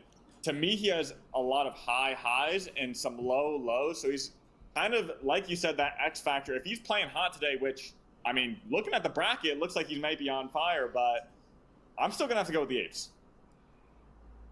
Bold picks. All right, so we got some fourth party cash box. We got some Apes here. Our teams are in the lobby, so we are very close. I gotta be honest. I think if I had to pick, let's split it down the middle. I do think fourth party cash box.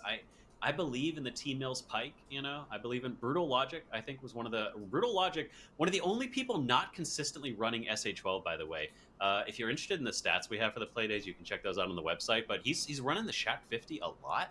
We'll have to see what he's running in these matches, but these players a little bit outside of the meta. I mean, obviously the Pike is still a very, very powerful, and the Shack 50 not something that is abnormal to see, but it's not maybe exactly what we got. So as we get into the match, it is going to be Sensoyo and myself with the cast here. So Sensoyo, we're into Sis Horizon. Who's the main person you're looking at with this map? Think this map in particular, we're going to be looking at how these heavies are setting up their points on defense, because that's really going to make the difference of a good defense and a bad defense. If you're able to set those points up, winch them outside into these alleyways, it's going to prove very difficult to take back. But we're going to be going in, taking some early pot shots, and it looks like Ape Aura do have the advantageous spawn as we see fourth party Cashbox making their advance and crossing over this street, resetting T-Mills and moving in. And it looks like we do have Sparrow on light for fourth party Cashbox today. Very exciting to see. I love Sparrow. Sparrow is, I remember at Season 0, one of the clutchest lights I think I've ever seen. When you need him to pull out a team wipe, when you need him to do something, I feel like he was always there for the team. So not overly surprised to see him here. A great pickup in a pinch if you need somebody to fill. And Brutal Logic running that Shack 50.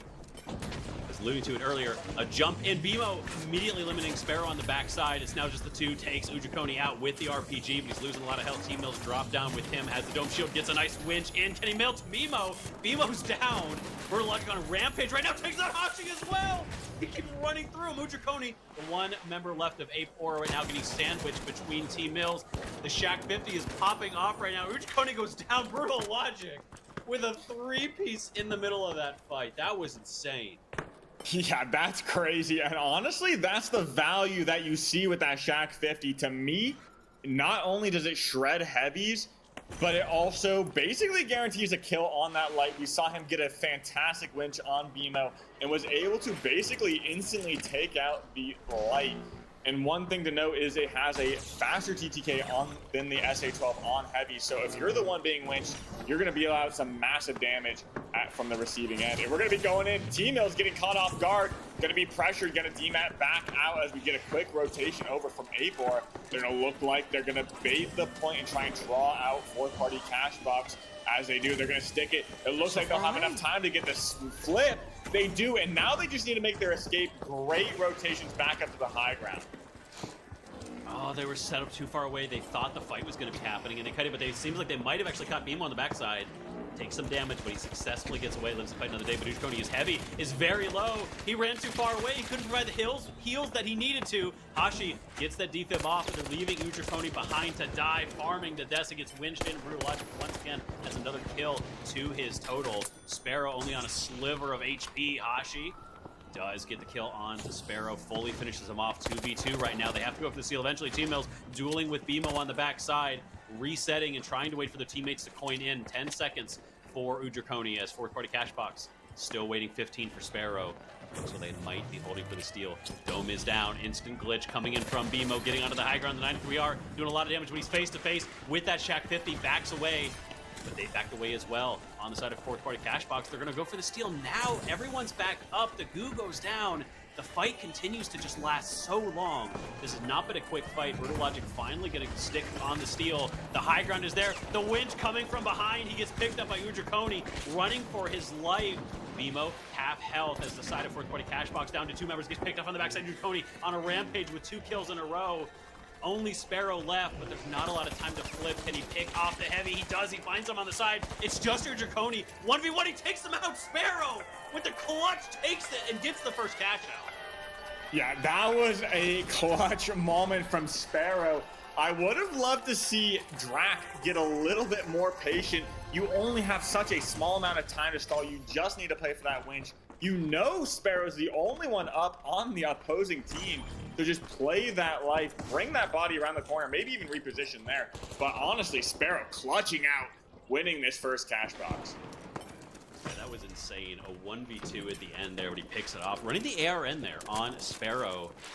Not going, I believe, not going for the 93R that we've seen so many people run this entire event. Sparrow. Yeah, and honestly, I think the ARN is so good against medium and heavy, whereas the 93R is going to win out in that light duel. So we'll see how that balances out, whether or not Sparrow is able to pick off these medium and heavies earlier than BMO is able to take out Sparrow himself. But Sparrow's going to be taking some big damage from that pike from Hashi, and now we're going to get a rotation over. It looks like fourth party Cashbox has control of the cash box and are going to rotate the plug. Trading a lot of the mediums, trading shots across the field here. Hashi definitely got the worst of that against T-Mills. but they've spotted Brutal Logic. He's caught out by himself, very uncharacteristic. Shots onto T-Mills. Can he pick him off? Unable to do so. Hashi didn't quite have the angle on those kills. He did go down, but a quick res is going to bring him back up to a full team of 3. They're going to get this. Gonna get the steal. Brutal Logic, still 15 seconds left. They're probably just gonna reset. And one of the things that I'm feeling with the ARN, the Pike, and definitely the Shack 50 as well, fourth party Cashbox are really setting themselves up for more sustained, prolonged fights. They got more ammo in the mag, they got more damage over time, they're less burst reliant. And I wonder if that's gonna end up winning for them overall. It definitely worked for the first one. The ability to clutch from Sparrow there, finishing off 2. A larger mag size allows them to do a lot more. But finally, fourth party Cashbox up. They're pushing in, looking to get this flip. Yeah, and honestly, if I were Ape Aura, I would have looked to set that point up and winch it out, but they're gonna be looking for that drop instead. Sparrow throwing off a glitch, trying to find this team as he rotates around. A DMAT dropping this point down to this top floor, and now we're just ratting a 1 minute left, basically on this point, almost 45 seconds. There's going to be a waiting game until someone forces the point. We need fourth party Cashbox to go and bait this. An early dome goes down, and he's going to ride that thing like a surfboard. Another drop goes, and he sticks it the entire way. A winch stops him, and they do finally take out that heavy and stop the steal. But Beal also gets taken out by Sparrow, and now it's a 2v2 scenario. They get the res on Brutal Logic, and this is going to be looking dire for Ape Aura. They have one opportunity to stop this because it's 2v1 right now. RPG goes down. T-Mills takes some big damage. Drax looking for the winch on the point. He needs to winch the box, so hopefully it bounces. But no, and it looks like there might be enough time. It's going to go down to the last millisecond. Oh, they get it! Oh my god. Wow. Fourth party Cashbox. Getting a quick 2 cash outs, but that was down to the wire. Oh my gosh. The continual clutches there. T-Mills with some crazy quick scopes on that Pike. Getting a quick trade and keeping Ape Aura consistently on the ground, not letting them group up together and push the way they want to. The Apes do like to stay very, very tight. And a last possible second steal. I mean, nothing else Udrikoni could have done there. He put his heart into looking for that stall, but couldn't quite last long enough. I think if he had a winch available, maybe he could have winched it and bounced it on that that jump pad they had set up, maybe. But those are, I mean, that's an incredibly hard call to make in the moment, right? Yeah, honestly, I don't even know if he had the winch because or it may have gotten canceled by the opposing winch. Brutal Logic may have canceled his winch because he knew he had to try and winch T-Mills off that point to stall it. He did end up getting the kill, finding enough time, bringing it right down to the wire. I don't think anyone could have cut that even closer than it just was. Honestly, down to the last millisecond, chat. So, holy. And look, that game was very close in the fights. We saw some crazy clutches from Sparrow. I think this is going to be the narrative that we have been discussing, how close this game is going to end up being. Yeah, and as we move into our next map, which is Fortune, not going to lie, I can't help but be a little nervous for Ape Aura. I mean, like, the ARN, the Pike, T-Mills absolutely popped off on Fortune Stadium right at the end of the play days as well. One of the most dominant performances we've seen from a team, and they just crushed that entire map, put up an insane number of kills. So they clearly feel comfortable on Fortune Stadium during cash out when they're facing 3 other teams. When they're facing one other team and they can focus all of their energy on them, I fear for Ape Aura right now, but I know that you know these guys. I know you know how they're thinking. How are they going to approach this differently than they're going to approach this Horizon? Honestly, I think it's going to be a little bit of the same narrative going back and forth. I think we just need to clean things up just a little bit to try and get those heals out, keep your team alive. And that's going to be the adaptation that I'm going to be looking towards, because there was a few times when the heals towards Udrikoni came out just a little bit too late and he got picked off. And it really swung the fight in the favor of fourth party Cashbox. But honestly, both teams are resetting pretty well and making these fights go down to the wire. But as we go into this match, we see fourth party Cashbox on the high ground with a positional advantage over Ape Aura. However, they do have the vaults to their back. Artie. One going down for Apora. Looked for the defib, but he gets penned down. T-Mills with the double. Not even letting them get a start in this match. It's just Draconi finishes off one. The RPG Delati staying on the ledge. The mantling keeping him alive. The defib is there. It's a crumbling stairway. He finally falls into the waiting arms of fourth party Cashbox. The team wipe is there. But with how far these cash outs have been spawning, the gateway is going to get them close, but they're going to have another fight very soon after this plug happens. Yeah, no, that was a pretty sexy fight coming out from Udrakoni. Both of his teammates, Hashi and Bimo, got caught off early, but Drac honestly looked like he might have turned it around. He got some great picks off and was able to avoid the drop, but that winch coming out in fashion, stopping the chase and bringing it to a halt, taking him out. But we're going to be going ahead. This hospital point, as people call it, is going to be rather tough to push with this ARN and the Pike on their way. They're going to look to demat this wall, and a great demat pad all the way over. Bimo does not get caught out, and they do get a gateway inside. Fantastic labbing from Abora on the rotation, not taking a conventional route to this point. Yeah, I like the teams that take the circuitous route because it's not normally expected. They get in very handily, but Hashi just gets winched in and melted. T-Mills once again, and the kill into Bimo the second after. Every time he gets one, he gets the second. T-Mills is just going crazy on this match. Yeah, honestly, I'd love to see the beams from T-Mills a little bit more and see how he's positioning to get these shots off. Honestly, he is doing so well at getting some good damage early on. It looks like he's going over to block the pads and potentially the spawn for Ape Aura. I do know, depending on where they spawn, they may have a little trick up their sleeve, but no, they get an unfortunate spawn. They're gonna have to take the direct route over to this hospital, and honestly, how are you going to do this with that Pike shooting at you from all the way over there? You know what I think happened is I think T-Mills got a buy one, get one free voucher for today because he has just been constantly getting really, really good positioning. Brutal. Oh, Bimo gets taken out on the cross. That is a disaster. They have to look and try to get this res, but Sparrow is there waiting for them when they show up. Can't connect with the shots, does get the defib, but T-Mills again picks up two. Are you kidding me? He can't keep getting picked three. He can't get away with this every time.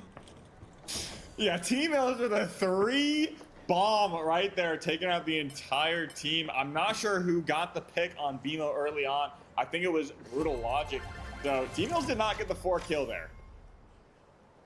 Yeah, that was yeah. He only got 3. He didn't, you know, couldn't get 4. His teammates were really stealing his kills. I think on this one. So L teammates here, you know, not giving him the 4-piece. So the might need to look for a different team after he wins this entire event. The way it's looking, but they have first cash box fully secured for fourth party cash box. So say that 5 times fast. But now Ape Aura need to take a breather. They need to figure out how to push this. Unfortunately, Sector 6 out of the way. They're not going to have to make that push anymore because especially against a Pike, an ARN, and a Shaq 50, I mean, was there ever a chance of them making that push? I mean, that is just, it's like pushing Hospital against a Pike, man. Yeah, honestly, and going into this next point, we do see fourth party Cashbox making their way over to go plug by A, and this point is a little bit easier to get across, but you still have to deal with the long line of sights that it does offer across this. So making your way around this building can be a little bit difficult. An early dome, questionable dome, comes out from Brutal Logic. That's going to give him an advantage. Bimo over already on the other side, and we're going to be going into trying to find this fight. Honestly, knowing that dome went down, I'd be looking for this fight early on. Bimo's going to look to bait. I'm not sure. The drop does come out, and Bimo gets knocked off of it. T-Mills and Brutal Logic so far down there as Sparrow looks to take an early fight, trying to buy their attention with that gateway right below. We're dropping this cash out all the way down. A big RPG comes out from Drac, and now he's going to take a 1v1 fight. He does not get the winch, and now we're going to be taking this bubble fight. Brutal Logic getting taken out, and Sparrow getting a great flank. Drac not going to get enough help that he needed to take out everyone, but that was a great fight against Brutal Logic, really outnumbering them there, but Mills and Sparrow healing for that flank pretty well. Yeah, 10-0, Sansoyo. 10-0. He's got more, he's got as many assists as Ape does kills right now. Like, This man is he is in his element right now. The sight lines, the pike, it is all absolutely going the way of T-Mills. Everything coming up Mills right now. Apes the backs are to the wall, but I know that that's when the Apes come alive. So they have one more shot here. They need to get that early pick. Sparrow and T-Mills, as you said, they've just been playing these angles so smoothly. They've been getting the backstabs, keeping them in a crossfire. The C4 drops it. He rides down. The dome is there. The heal's coming in, but it does get blocked by the goo. On the backside, Ujukoni does win against Brutal Logic, finally getting that pick. Ujukoni very low, but BMO chasing after the other. T-Mills is the only one left alive against two. Sparrow goes down. He finishes him up. Finally, he goes down. The pesky T-Mills, but is there time? He has to get this. Only seconds left. They can't get it, Apes. Denied at the last second. Yeah, honestly, fourth party cash box, convincing victory. Mills killing it in these fights. And honestly, I'm a little nervous to see that Envy VOD if he's been doing this well. So shout out to T-Mills. Yeah, that was insane. And at the very end there as well, like, you know, we saw BMO finally get the pick on him, but Ujukoni went down to T-Mills in the midst of that fight. In a 1 versus 2, he took out the heavy, focused the high priority target. The decision making was just there, man. Like he was clearly had something going on with him. He was making it work. So that is that's a dominant performance if I've ever seen one. But I mean, I don't think anyone expected this to go that fast either. We are just blowing through this bracket right now as we now get to see our matchup. So it's going to be fourth party cashbacks against Nightmare. Yeah, and what did you guys think of that Young in merch? What do you make of that, honestly? Well, I was just writing down my MVP prediction. I don't know if you can see it on the screen. Sorry, it says T-Mills. Oh wow, bro! And you wrote that. You wrote that before, yeah, right? Totally did. Impressive. Yeah, how did people saw this coming? I mean, gosh, like that entire second match, I think is just the T-Mill show. I don't think there's much outside of that needs to be like discussed. Like, get this man his own skin or something or a sticker in the game. Like, I'm looking forward to if there's the chance for Alliance versus fourth party, just for the Treason versus T-Mills Pike showdown. But again, I think fourth party still needs a good amount of points. If they can keep this run going, there's a chance that they will make that top 6. Yeah. Another storyline to look at here, but against Nightmare it might be a little tricky. But man, yeah, I think just that second map was just T-Mills, right place, right time. The rest of the team playing support essentially for the medium. And it was working. I don't know. Like, first map, it felt like, everyone's a pretty good unit together. And then Team was like, I'll just take Fortune for myself. Don't worry, boys. I got it. Yeah. Yeah, I think that was T Miller, the killer, absolutely making his breakout. Obviously, been a name in the league for a while, but absolutely popping off. There was 7-0 after box 1 on game 2. Finished 12-1. Shout out to Sparrow with a 10 assists, filling in for my Zen Worldo prediction. The only real thing, I mean, aside from just the shooting that was ensuing out of fourth party, was on game 1. It was an interesting decision. I saw Apes, they did not manipulate that second box when they were in possession, and ended up going down to a very last second steal.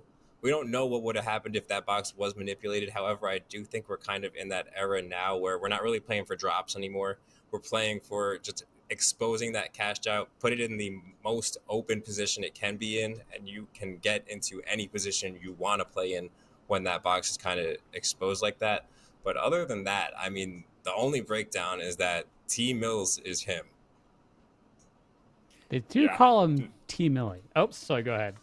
No, I completely agree with you, Merch. I do think not manipulating that second cash out on Sis Horizon was a little bit of a blunder because, like you said, you want to be able to play every single line of sight. There's so many strategies to get rid of a C4 on a cash box. You could glitch it. You could data reshape it. You can do almost anything. You can demount all the way down to that bottom floor to stop it from doing any damage. There's a lot of new tech coming out to stop that C4 drop. It's just a matter of people implementing it. So I think the drop becomes weaker and weaker as time goes on. Yeah, and speaking of drop, we got to drop into a break. Ladies and gentlemen, can Nightmare get back to fight against Team Ed, or can Fourth Party Cashbox finalize their losers bracket run? Don't touch that mouse. Don't go anywhere. PHL NA playoffs. We'll be right back.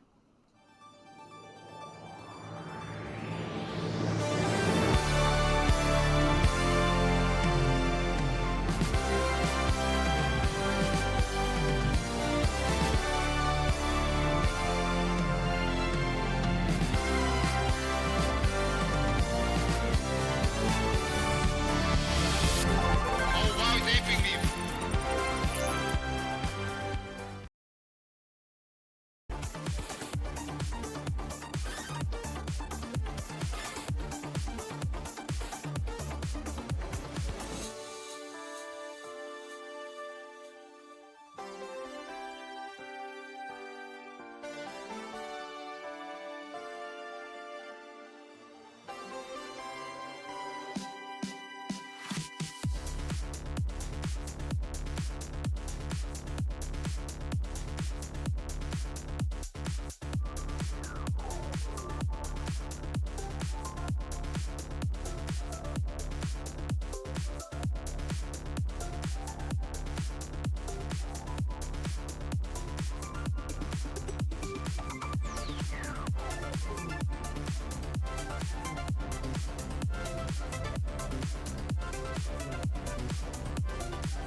Ladies and gentlemen, my name is Sensoyo, joined by Waltz, Sensoyo, and Waltz. Once again, welcome back to PHL. That'll be fixed, don't worry. We have just witnessed the start of an insane run, gentlemen. And just to set the stage for everyone here, our next matchup in Losers Finals, 10th seed, 4th party Cashbox versus 3rd seed Team Nightmare, newly signed Lasagna, Uni, and Gremlin. Gentlemen, this storyline has now gone deeper if you look at the team standings. Our top 6 has been locked. Waltz and Soyo, do you guys want to walk us through where we're looking at and who will be playing in championships in 2 weeks? I'll let Waltz do that, but first I want to mention how early on I said, look, we're going to see a long losers bracket run, and it looks like 4th party Cash Out has been our losers run champion right now. So let's see if they continue. Waltz, what do you think? Yeah, insane run from them. You're right. At 4th party Cashbox, a team that had players that we knew could perform well, but they never really figured it out. They've clearly figured it out in the 3v3s. A lot of that seems to be on the back of T-Mills, who is running hot right now, just insanely hot. The man's mouse pad has to be on fire at this point. And so, and obviously, I mean, we know Nightmare, we know Refine, you know, X Refine having won Season 0. We know what they're capable of, but they just got dismantled by Team Ed. We saw that go down. And here's what I think is really interesting. Because when you looked at that match, one of the big things is that Normalize was the one continuously taking out Uni. Uni is such a key part of this Nightmare squad. His ability to win these 1v1s, his dash movement is so crisp, keeping himself in a position where he's difficult to hit. But that got destroyed by the side of Normalize on Team Ed. T-Mills running this hot, this Pike could catch Uni, and if he keeps catching the lights the way he has been, I fear for Nightmare in this matchup. I think go ahead. Go ahead, Sensoyo. Yeah, no, I entirely agree. I mean, we were talking in the back end about how Team Ed dismantled Nightmare, and it really comes down to when you're going to be fighting that light. And Young, do you have any insight of what we talked about? I mean, I think it's a few things. It's also the realistic side of some people are on controllers, some people are on mouse and keyboard. You could potentially think of, okay, do we send the person on controller in for those close range fights? We want them at mid range. We want them at a certain range that's comfortable for us.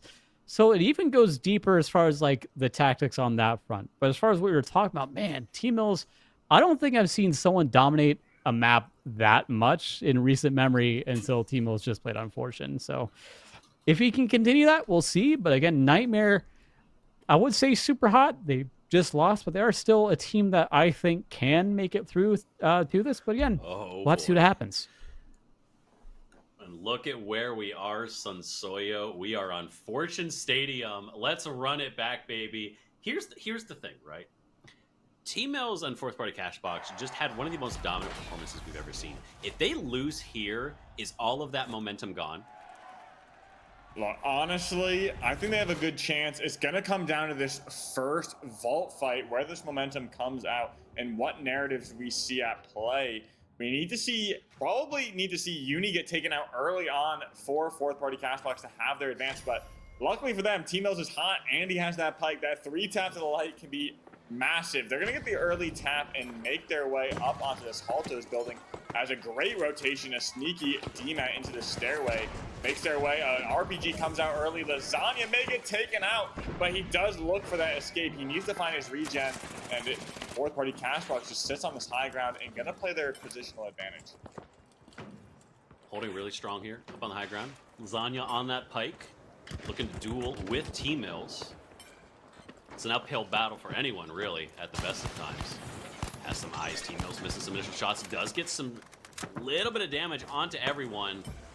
They are way scot-free towards Sector 6 here. The plug coming in from Nightmare.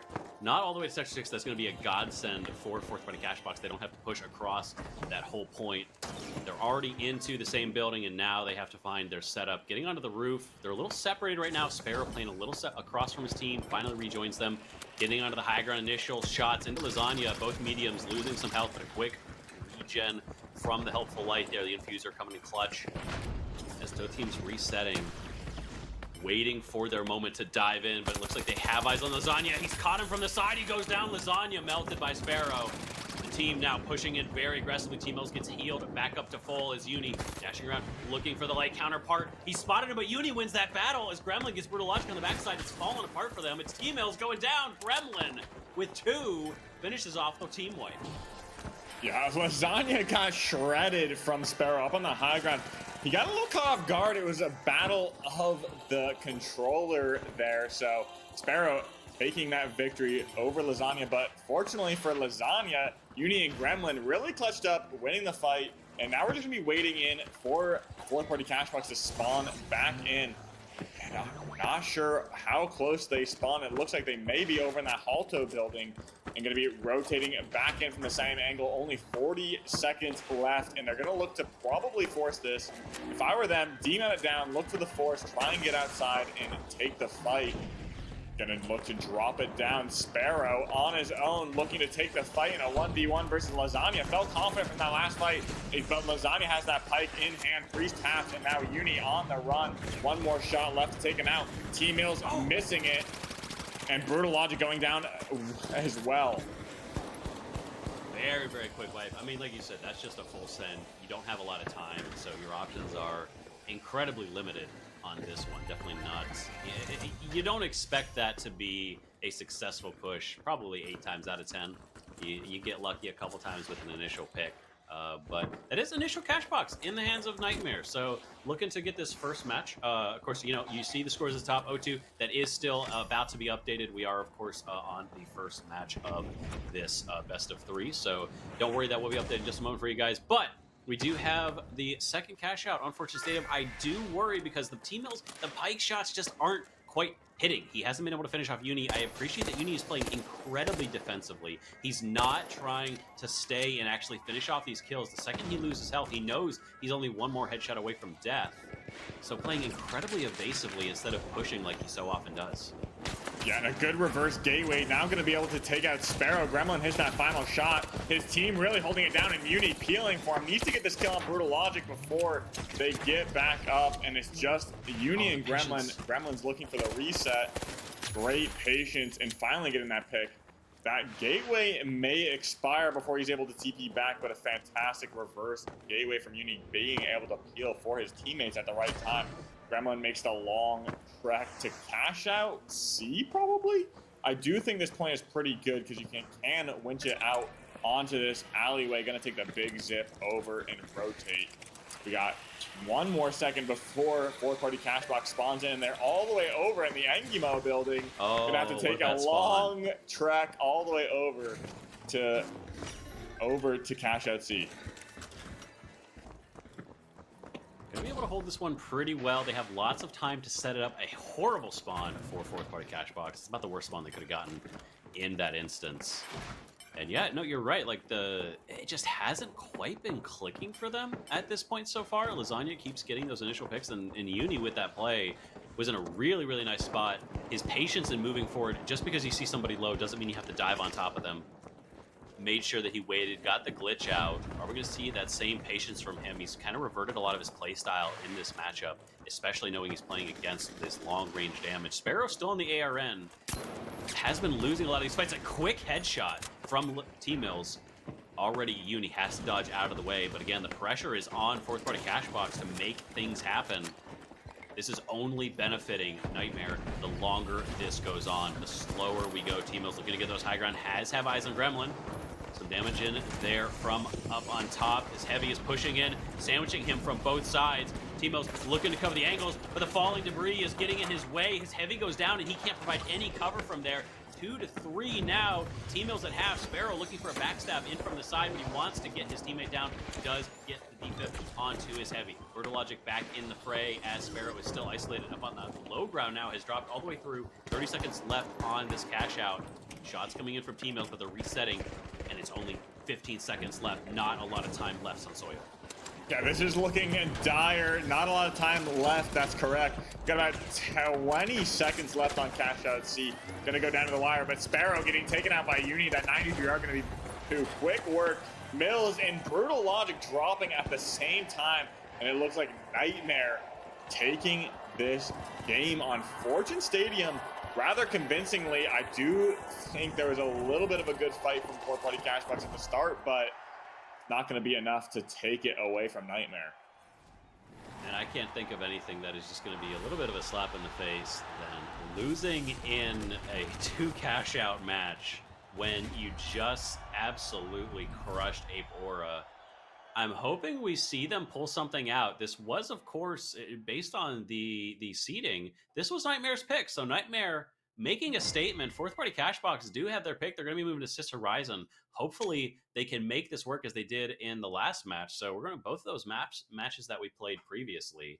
Yeah, Gremlin with 7 kills. I really was impressed. He was putting up a lot in those close range engagements. The Shack 50 is a very powerful weapon. We saw what it can do, but the SA-12, well, Gremlin was just putting that to great work. Yeah, honestly, the battle between the SA-12 and the Shack really comes down to how well your team is there to peel for you, because of the burst damage and the potential that you see from the SA-12. It pumps out so much damage in the first 4 shots, whereas the Shack has a faster TTK, but it just sustains over time. So versus that heavy duel, the Shack, in my opinion, is going to be able to take it as well as against those lights. But overall, I do think they're rather even. It really comes down to preference. I think those are definitely hand in the heavy meta. Yeah, I mean, there's a reason we see it so often, right? Like, it just is. It's probably never going to go out of style unless it continues to get nerfed for, another few seasons. And even then, I mean, people feel comfortable with it, right? Comfort goes a long way, I think, towards a very comfortable, something that you play well with, right? And that's why we see Uni going back to the M11 so often. Nobody else really plays M11 except for Uni, but he has been rocking that thing for over a year now. He loves that weapon. And so as we move into Sis Horizon, we actually might see that M11 come out, something with some slightly closer ranges, something that Uni definitely likes to bring out in lieu of that 93R at times, depends on what he's feeling. Definitely expect to see T-Mills stay on that pike. It worked the previous time. There are a lot of close range engagements on Sis Horizon, but you can also force a lot of sight lines, and that's definitely what they are looking for on Fourth Party Cashbox. Yeah, and I've been saying it all day. We need to see the setups on Sis Horizon. They are so powerful. Winching these points outside, kind of putting the drops to the side and just using that C4 for damage is gonna really show out, especially when you have a pike on your team. Lasagna also gonna be running that pike, contesting T-Mills, and gonna see how these players put this to work. We do see a rather even spawn for Cash Vault 1 as Nightmare get their first tap. Early start for Nightmare here. Reminiscent of what we saw last time. Uni trading some shots with his counterpart over there, but T-Mills is the one getting found, losing a lot of health to Lasagna, who is again rocking that long range ability. Brutal Logic doing some damage. They're very split right now. Has to reconnect with his team. Sparrow's on the backside. Lasagna dueling with T-Mills across the way. The bridge separating them right now, but they have a path towards both A and B if they wish. It looks like Gremlin might be running. They've caught Sparrow. Uni finishes him off with that 93R, tosses a glitch for good measure. Gets his medium healed up and looks to fend off the approaching side of Fourth Party Cashbox as they run to get a res onto their light. Just fully running away. They're not going to bother looking for those kills, especially because if you do get picked off, that could cause a huge stagger, and then you're in a really tough position. Just reset, make sure your defense is iron solid. And here, let's see, they're not going to worry about any setups.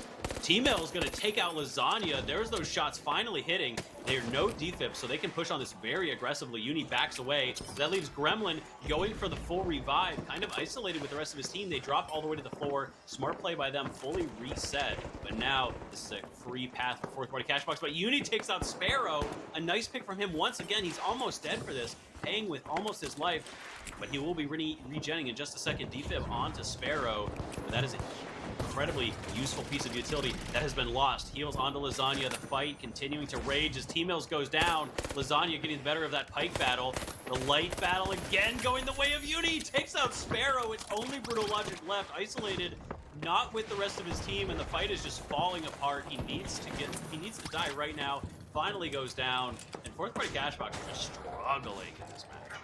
Yeah, this is a very similar narrative as we see in this meta. An early pick goes off from a Lasagna. You need to capitalize on Lasagna getting taken out early in that fight. Push in aggressively and try and catch them while they're reviving. Allowing their revive basically resets the fight entirely, brings everyone back to full health. And we see then now Nightmare getting a very quick pick on fourth party Cashbox, bringing the fight back over. But we're going to be going back into this fight. 30 seconds left.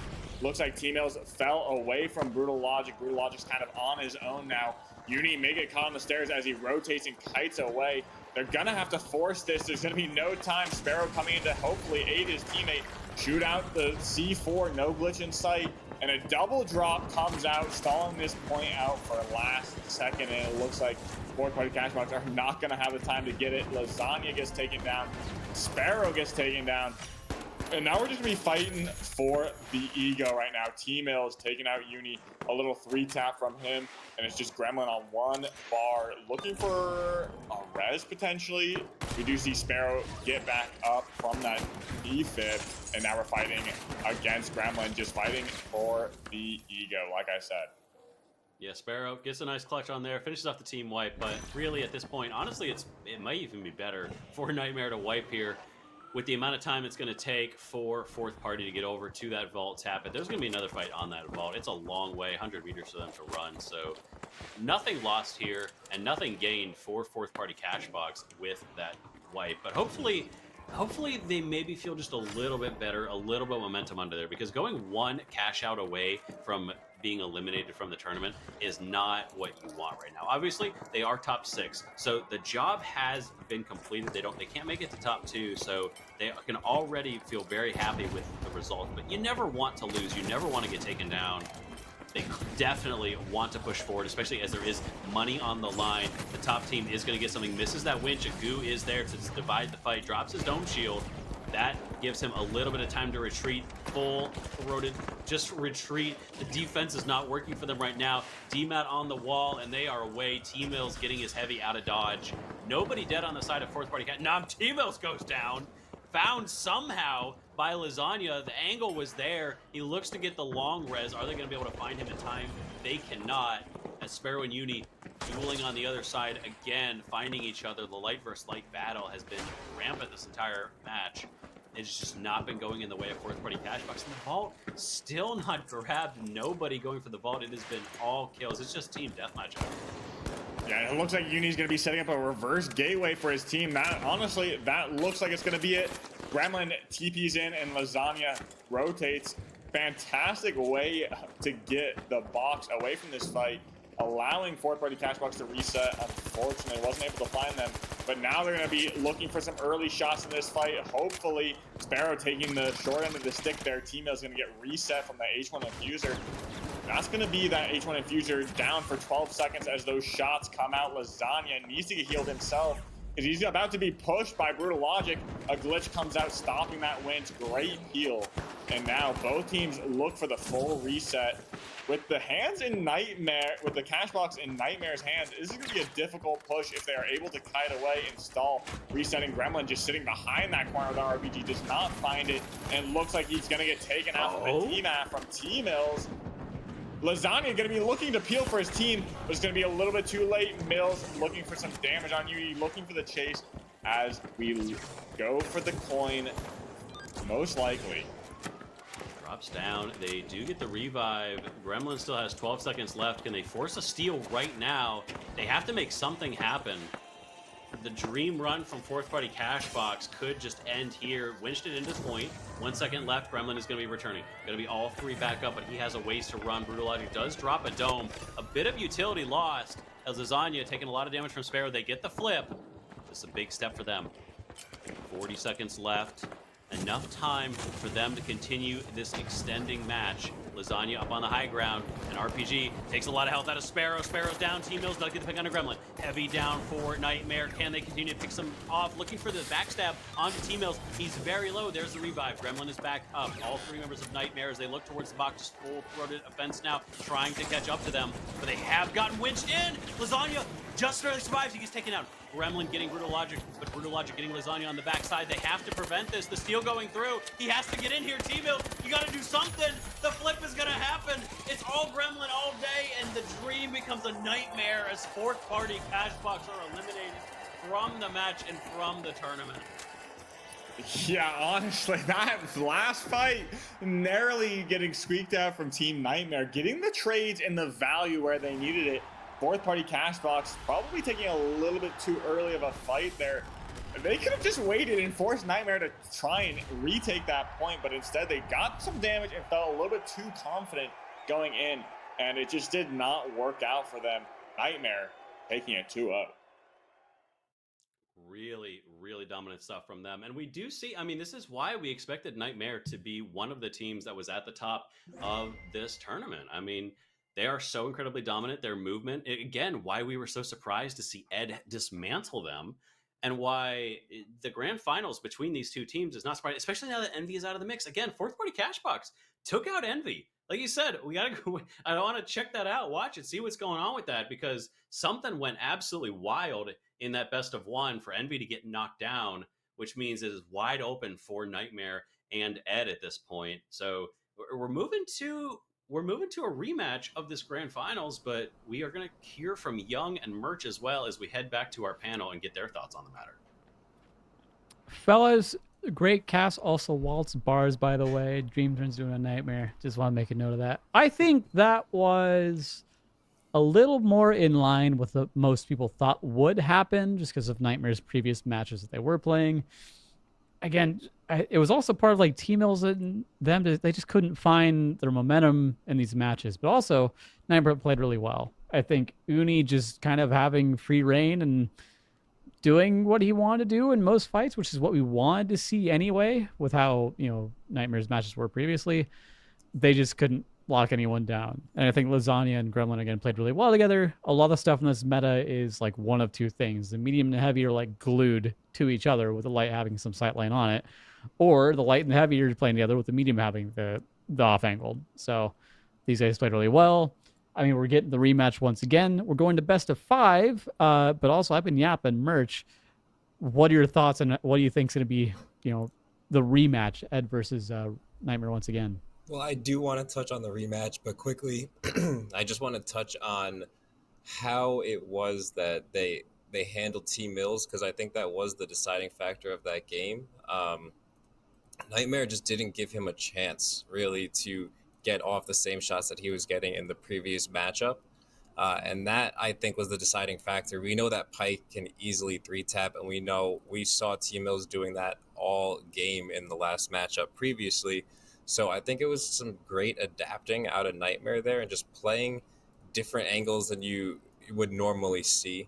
And they also were able to reset extremely well and come back from situations that they really shouldn't have. But we are heading into this rematch that we just saw of the upper final, Team Ed versus Nightmare. I mean, the first time around, it looked pretty convincing for Team Ed.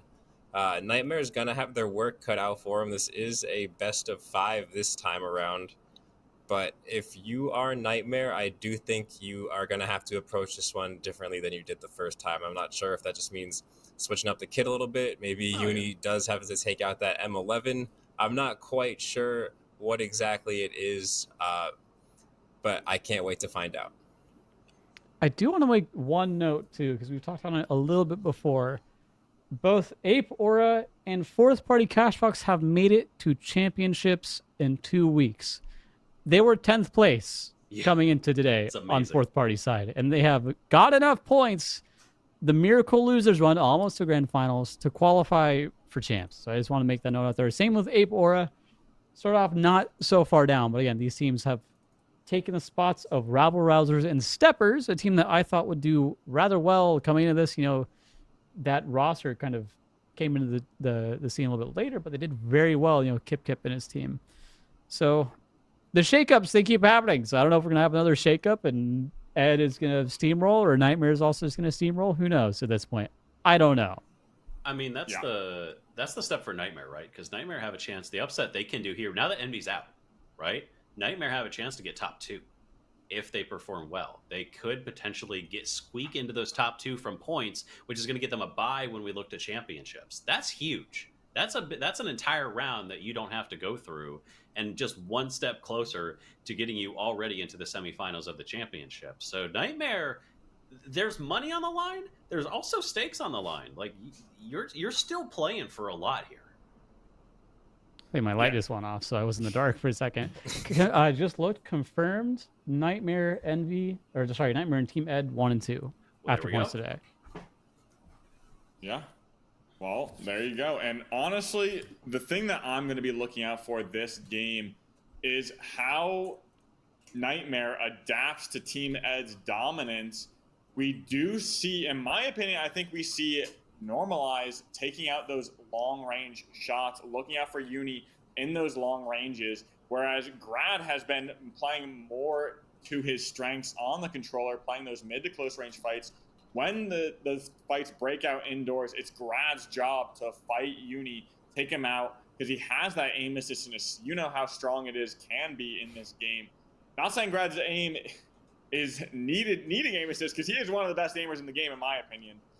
But to me, that's their strategy, is using Normalize's range on that pike to fight Uni and Grad in that mid to close range. We're going to see if Nightmare makes the adaptations that they need to do in this best of 5 and see how both teams go back and forth in this final. Yeah, I think we might just be waiting on teams real quick. I think we can take a look at the bracket just to get another quick reminder while these teams are loading in. I just want to again highlight just the loser run. Both Apes and Fourth Party, insane runs, right? They both, Fourth Party starting in losers, Apes actually having the longer journey here so far, starting in the upper bracket. Both these teams made a hell of a run today. And I think this goes to show that the difference in play styles between, final round and cash out can be very different, right? Teams might be super good at one, not so good at the other, and vice versa. But there's teams that are super good at both. Let's take a look at, Ed and Nightmare, for example. They're a cut above the rest. But again, Apes and Fourth Party, they'll see championships in 2 weeks against, all the NA and other EU teams that have qualified in top 6 over there. Gentlemen, since we got a little bit of time, let's talk about championships for just a moment while we're waiting on this. That's going to be a hell of a matchup. Just all the teams that we've seen, all the orgs now that are in the scene, anyone that you're looking forward to fighting each other. Again, we got Treason, we got T-Mills, we got the Pike legends at this point. Is there anyone that you're excited to see paired up across the pond, as Jerry would probably say? He's not here. Well, I know selfishly, I am really excited to watch Alliance play. Carnifex, with the crazy plays that he was putting out there, was something else. Even though Alliance did not make it to the finals too, I think they have a chance to really stand up against NA. The story the last time these two regions played off was that EU didn't win a single match against NA. It just went horribly. They got absolutely stomped. And so I'm hoping that they've developed enough that they can bring the fight to them. And also, Alliance, I'm super excited to see an org like Alliance. Alliance, the first team I ever watched in an esports event way back to, early 2010s. It was really exciting to see them signing here. I want to see Alliance go up against a team like Envy, a team like Nightmare, see how they perform, see how the different play styles start to adapt. Because one thing I was surprised about, I still have not seen any mesh here on NA. Even in the 3v3 since Soyo, it's just dead, right? Like, I was hoping we'd see something other than the winch. Look, honestly, in terms of the mesh versus winch matchup for the meta, I do think the only map we might see mesh on is Monaco. I think that's the go-to map for mesh because you have such egg glitch fights, forcing those rooftop battles. And if we're gonna see a mesh, it's gonna be Monaco.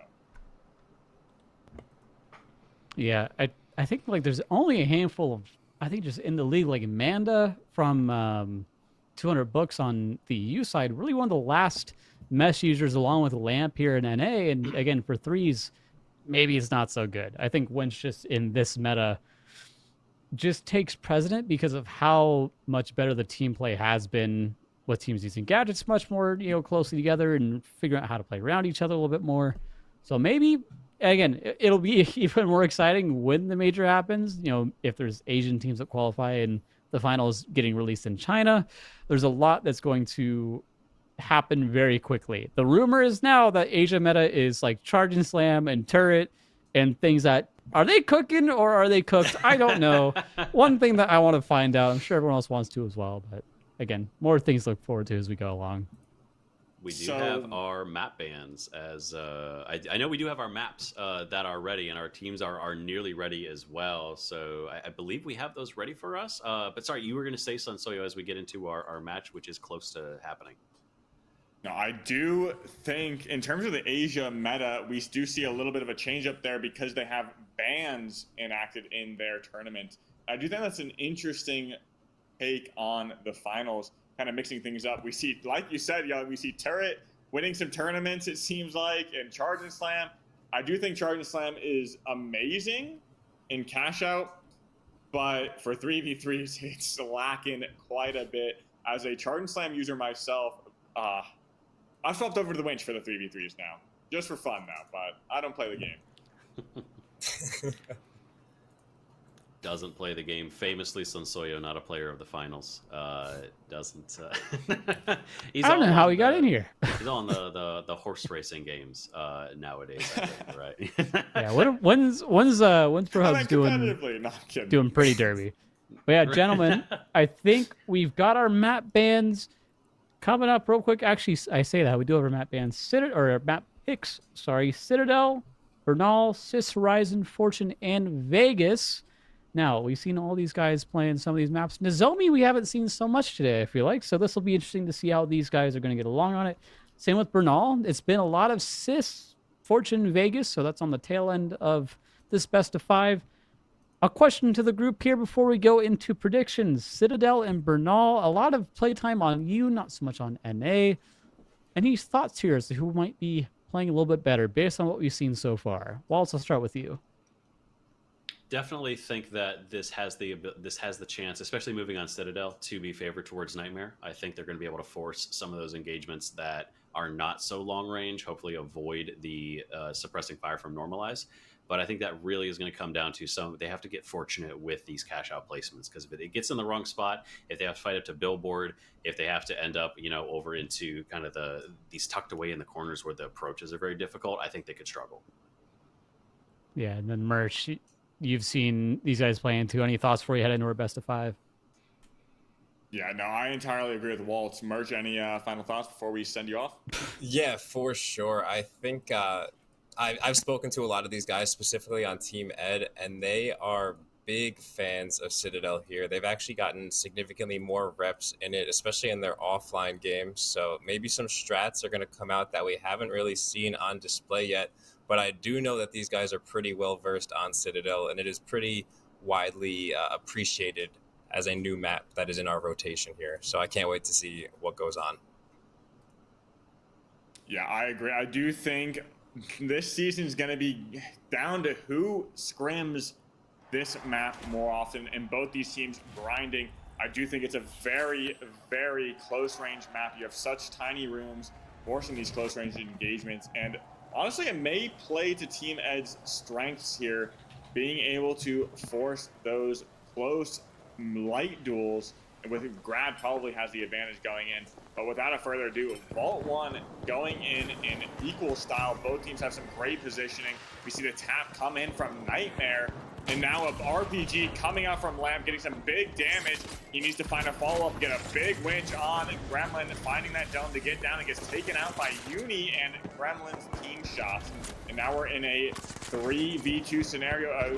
Reset comes out from Normalized. Lasagna going down to the pike, now flipping the script, bringing it to a 3v2, a 2v2 on the other end, because Normalized just got taken out by Uni.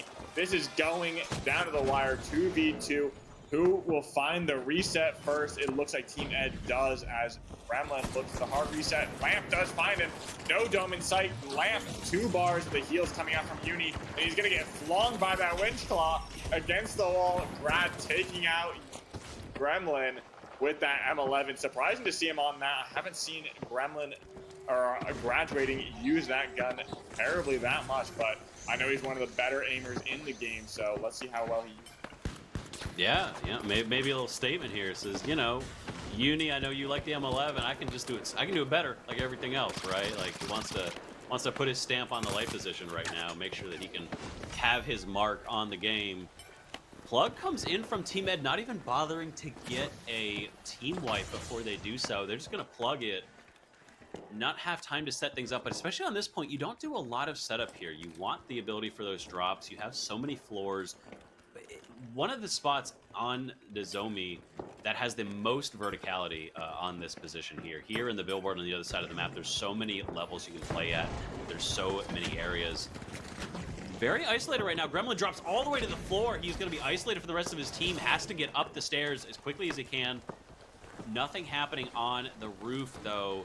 Team Ed not engaging. Obviously, we're not aware of that drop. A little misplay there from Gremlin. Still trying to hunt them down. They just want to take this fight. They don't want to play into Ed's hands and start that steal before they are well and ready. The kite continuing to progress. Eventually, they're going to have to go for the steal. They're going to bait it out. He sees Gremlin, though. Pings him on the high ground. He has been spotted. Lamp dropping up and down the zip line, not committing if he doesn't need to. These teams are being so patient right now. Finally, Lamp sees him, does some damage from high ground. Jump pad is there, gets them onto even match, but that's putting them into the line of fire. Drops his dome, it falls through the floor. Needs to help out his teammate. Lasagna surviving because Normalized is gone. The help coming in from Lasagna, but he goes down. Uni, the last one left once again. Team Ed continuing to knock the rest of them down. Winch misses. Uni surviving on just one bar as he gets away, but he gets spotted by Grad again. Yeah, honestly, I think that fight really came down to that dome slipping through the D-mat. I do think that cover they would have had would have taken that fight directly into an advantage state for Nightmare. But unfortunately for Gremlin, that dome fell through the floor, making him exposed to the damage and onslaught of Team Ed.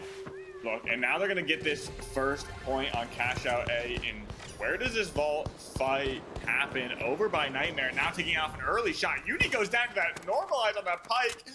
3-tapping him straight out of this game. And they're going to look for that early reset. Gremlin gets the hand res as they go into Vault 2. A huge early shot. Knows where Lasagna is and now looks for some damage.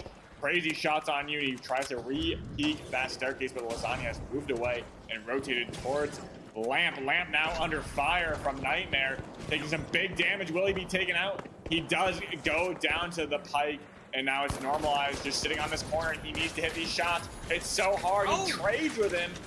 Normalized getting traded out, and now we're in a 1v1. Graduating versus Lasagna. He's forced off the point. Graduating, getting taken out from the hip fire from the pike. Fantastic shots down to the wire, baiting out the res, and well done from Team Nightmare. They do get their opportunity at tapping the vault. Yeah, I mean, if you were to tier fights in the most useless, pointless fights of all time, this might be number one. Like, congratulations, you tapped the vault, right? Like, you're 142 meters away from the nearest cash out. Fortunately, Ed don't have the best spawn, so there's a chance that they don't come there, don't get there as fast as they wanted to. They're going to be able to get the plug without another fight, but that comes down to luck of the spawns on this one. A bad spawn, and they would have been fighting Ed on their way for the plug. So, fortunately for them, they managed to get. They're going to get the plug in just a matter of seconds, but Ed are still here, hot on their heels. This is not the comforting position you really wanted to have. Uni on the high ground. Might be able to keep tabs on them as they move across, but they're smart, not getting to the roof just yet. You don't have to, especially on this position. High ground being held from Nightmare. This, the other side of the map on the Citadel, which does have a lot of floors. You can drop this down so far. So playing underneath, normally not the best idea, but Ed looking to make this approach here, or are they going to make a push for the high ground? Eyeing that zip line very favorably right now. Yeah, it looks like they're just going to be waiting for Grab the Ego push this billboard as they zip up with effort, pushing forward, getting the pick off on Lasagna easily, and now Lamp goes down. It's up to Normalize to get this pick. He gets a headshot, trading out, and now getting the reset on Lamp, and it looks like Uni's going to be the last one up, and it looks like a similar narrative that we've seen. Fantastic push from Team Ed coming in synchronized with Graduating. Rotating up opposite sides, getting some fantastic damage. And Now, shoes on the other foot. Nightmare, they're going to have to figure out how they push this point. Clearly, they couldn't hold on to it with the high ground, so do they try to make the same push? Or do they believe in Ed's ability to hold the high ground? Ed not playing quite so high. A lot of damage in Normalize very early on, but he can't finish it off. Uni unable to capitalize on that damage.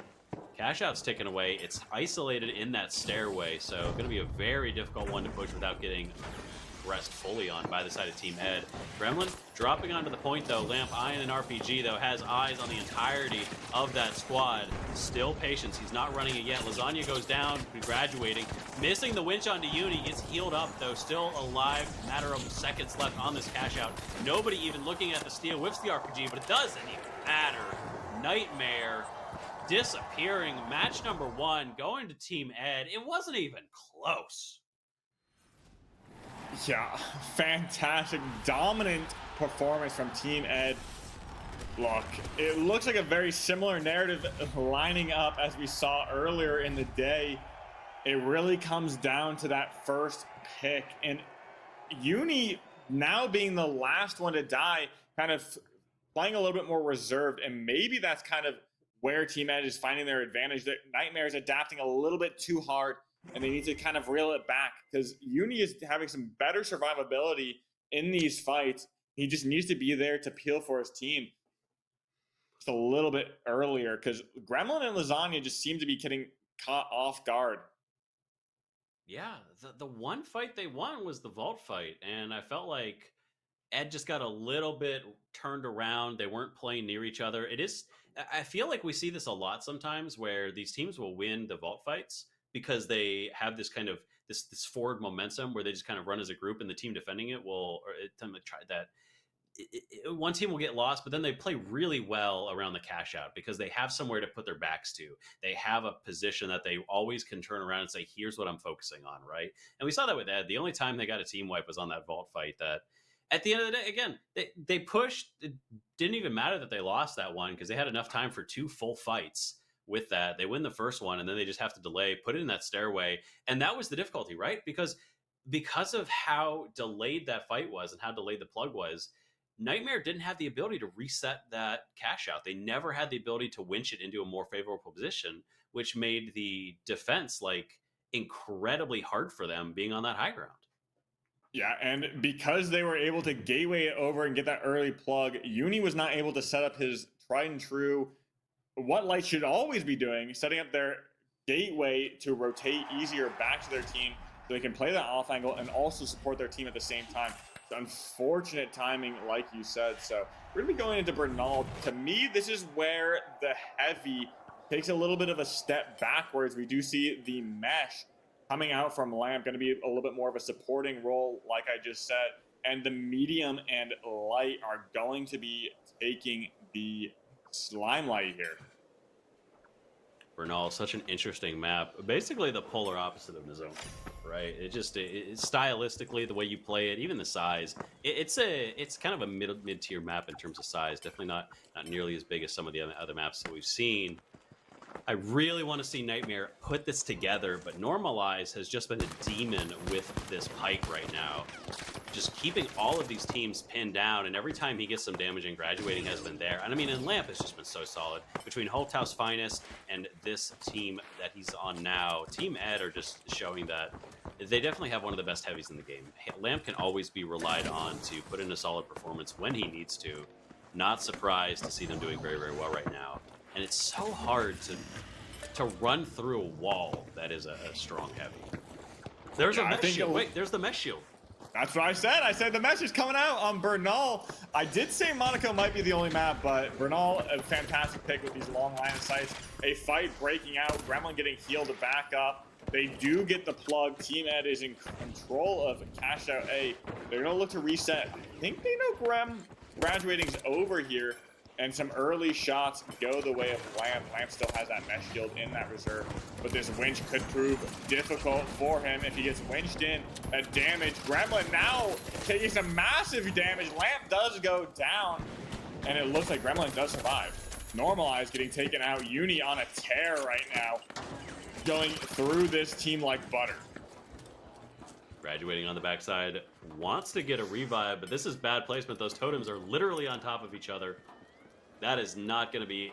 There's no chance he gets that revive. He's just going to sit, wait for them to coin in. They have plenty of coins. 3 coins apiece. You're never going to go through all those in a match. If you do, you're probably not winning anyways. I mean, let's be completely honest. So, Team Ed have plenty of time. Lots of... Still a full minute left on A. Even a little bit more for them to push, figure out an approach and how they want to take this. Uni definitely doing a lot better in this match than we saw before. And a lot of it did come down to Lamp just not being able to play that heavy versus heavy matchup quite as tightly as he wanted to.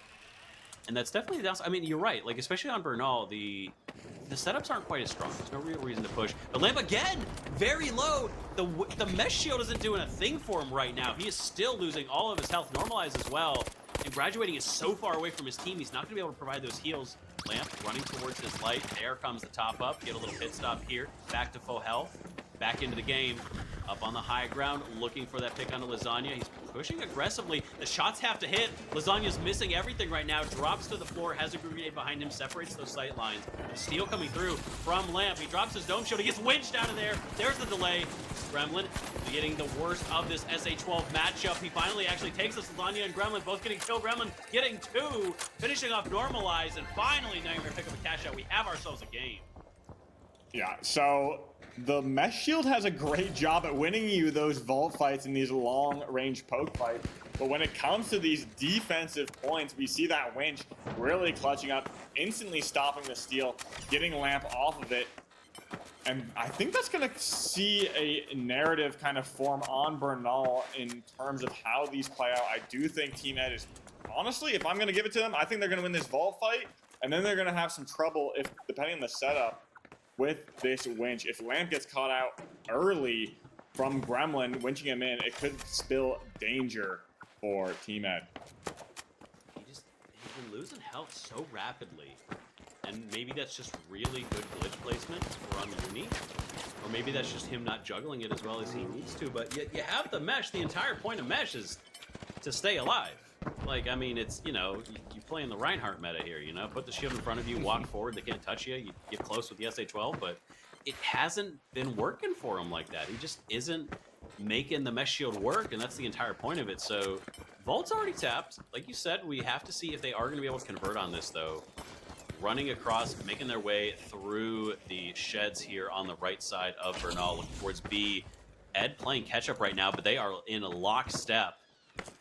If they just look to the right at the right time, there's going to be a pad, a very aggressive pad, getting them onto this high ground. They could catch eyes onto the side of Nightmare with that pike. Normalized, looking to get some. Oh, he turns at the last second, but he does spot them through the wall. RPG taking Gremlin very low. He's been turned on. He gets winched in, though. Normalized is very, very low. Lamp as well. They haven't been able to get a pick yet. Gremlin taking out Lamp. Normalized does get the trade onto Gremlin. He gets the revive onto his team. Lamp back into the fray. He goes down. Uni picking off one on the backside. Uni going crazy on this match right now, but the heals are there for Lamp by Graduating. It's all Uni once again. Dashes crisp as always. Makes it out of the way, and the plug not even happening yet. They've successfully stolen it on the side of the team that trying to chase down Uni, but he is away into the night. His team is going to be able to respawn. Yeah, that effort to transition and stop that plug was immaculate. Normalized B hopping off the fence, getting there just in time, winning the plug for Team Ed. A big RPG came out from Lamp and turned the tide on that fight, catching Nightmare by surprise. But on the high ground, taking some big damage. We're going to see Nightmare look for a push, trying to find that pick as the gateway comes out. Graduating resets. Team Ed backs off and is working this tight. He goes down. It looks like they want to push on the side of Nightmare. Aggressive gateway up in the sky.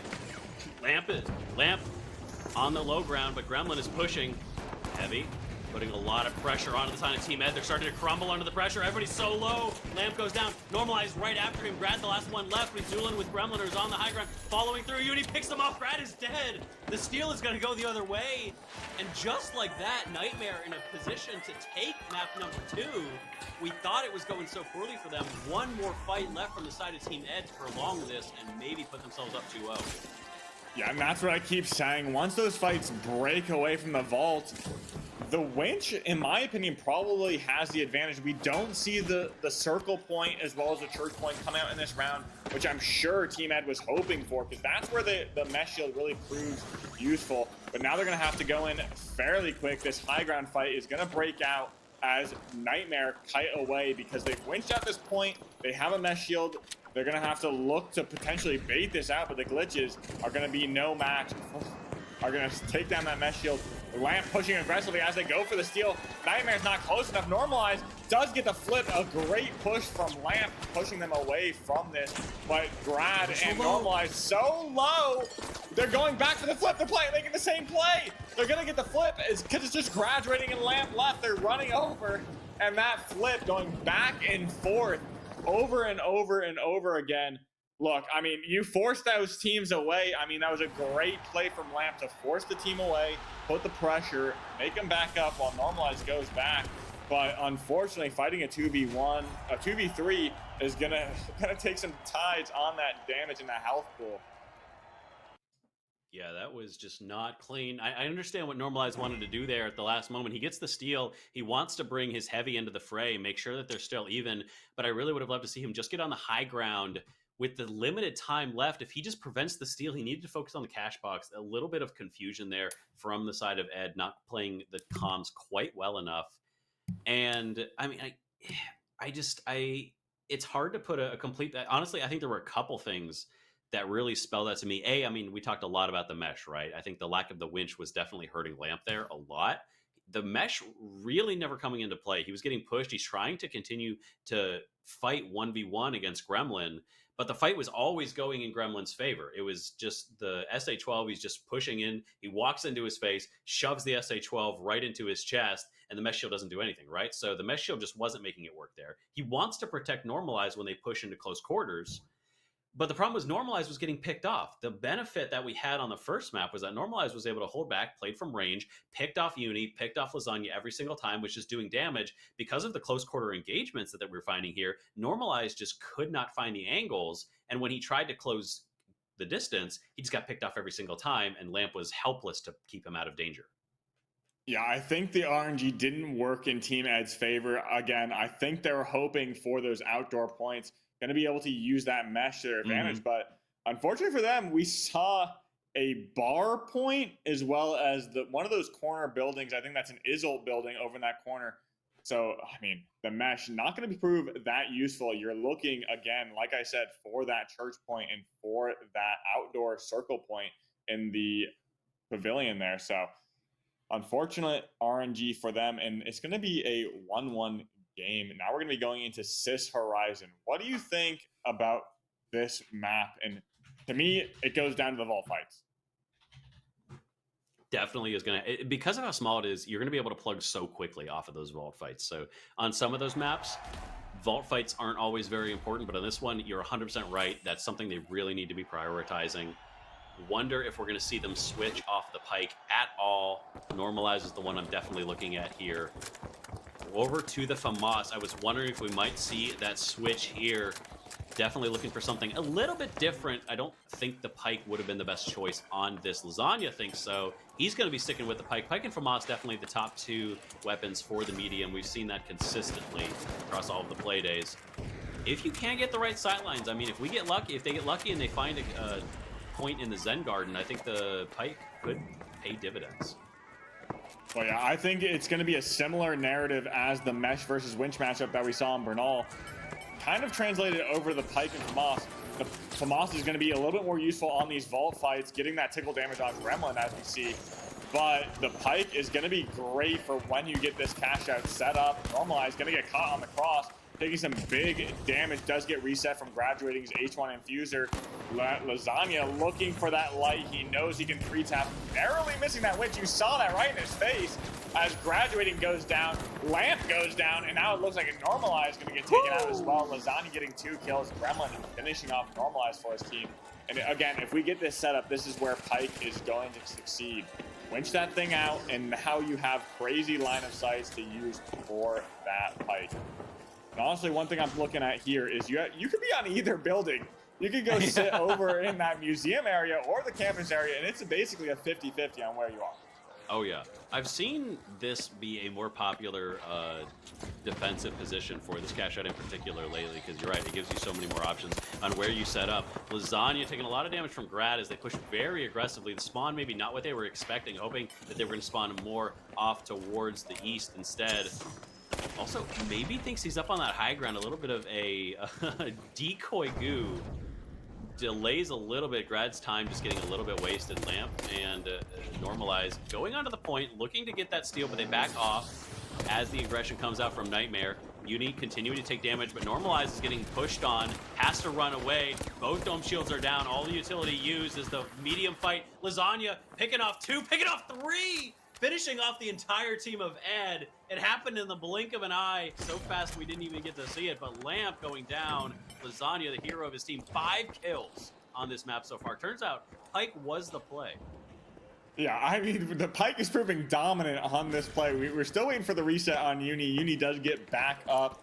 And again, this point is going to be crazy. And I do think thinking that Goo was a decoy was fantastic play, because I do see in scrims that Lasagna or Uni love sitting on that Goo. The great decoy there, wasting a village, but the RPG goes out, dropping Lasagna to this low ground.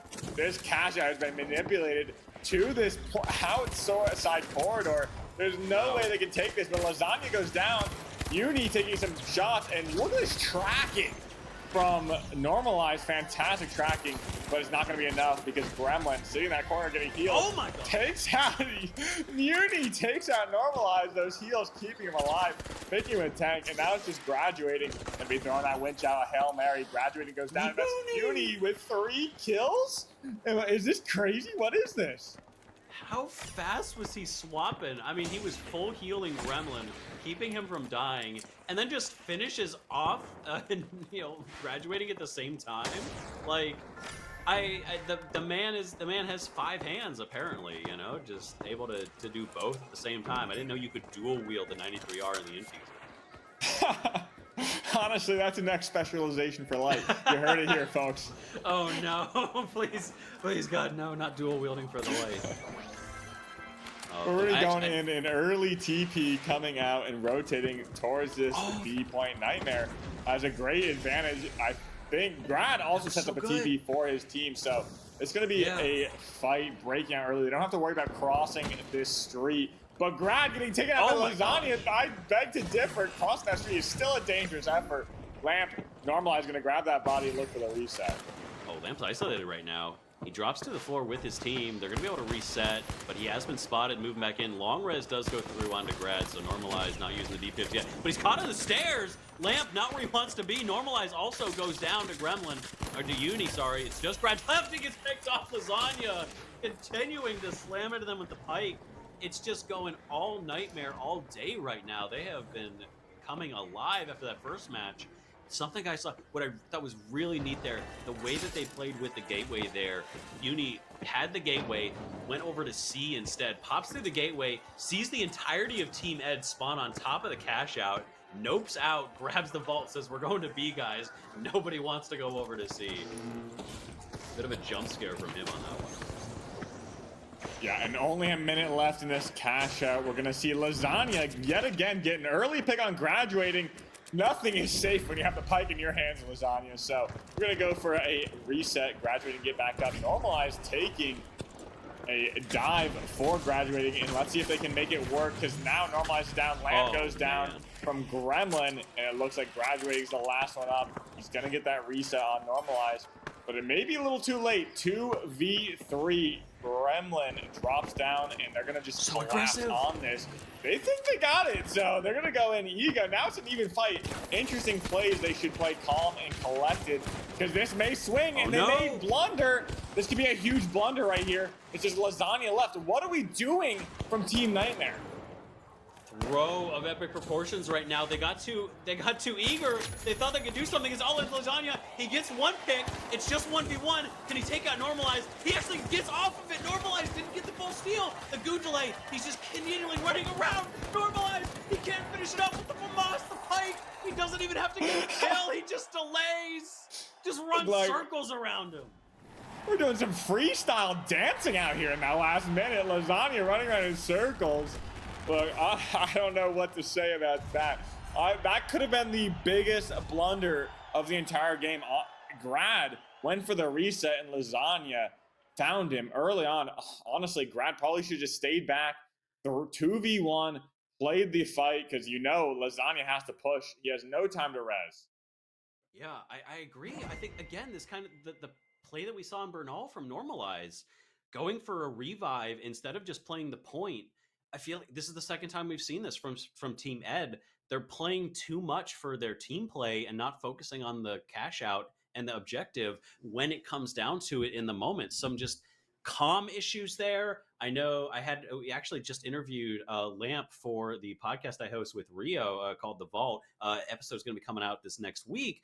And he talked about how his style, he really likes doing his shot calling style. He likes to be kind of one of the IGLs of those. But he's also been trying to kind of balance that. We're allowing other members to kind of say their piece, having Normalized do a lot of the shot calling because it's helpful to have the mediums do so. So I'm wondering if maybe they're trying, like in the midst of this match, like that's starting to clash a little bit, because you're right. Like the call, somebody has to make that call, forget the totem, focus on the 2v1.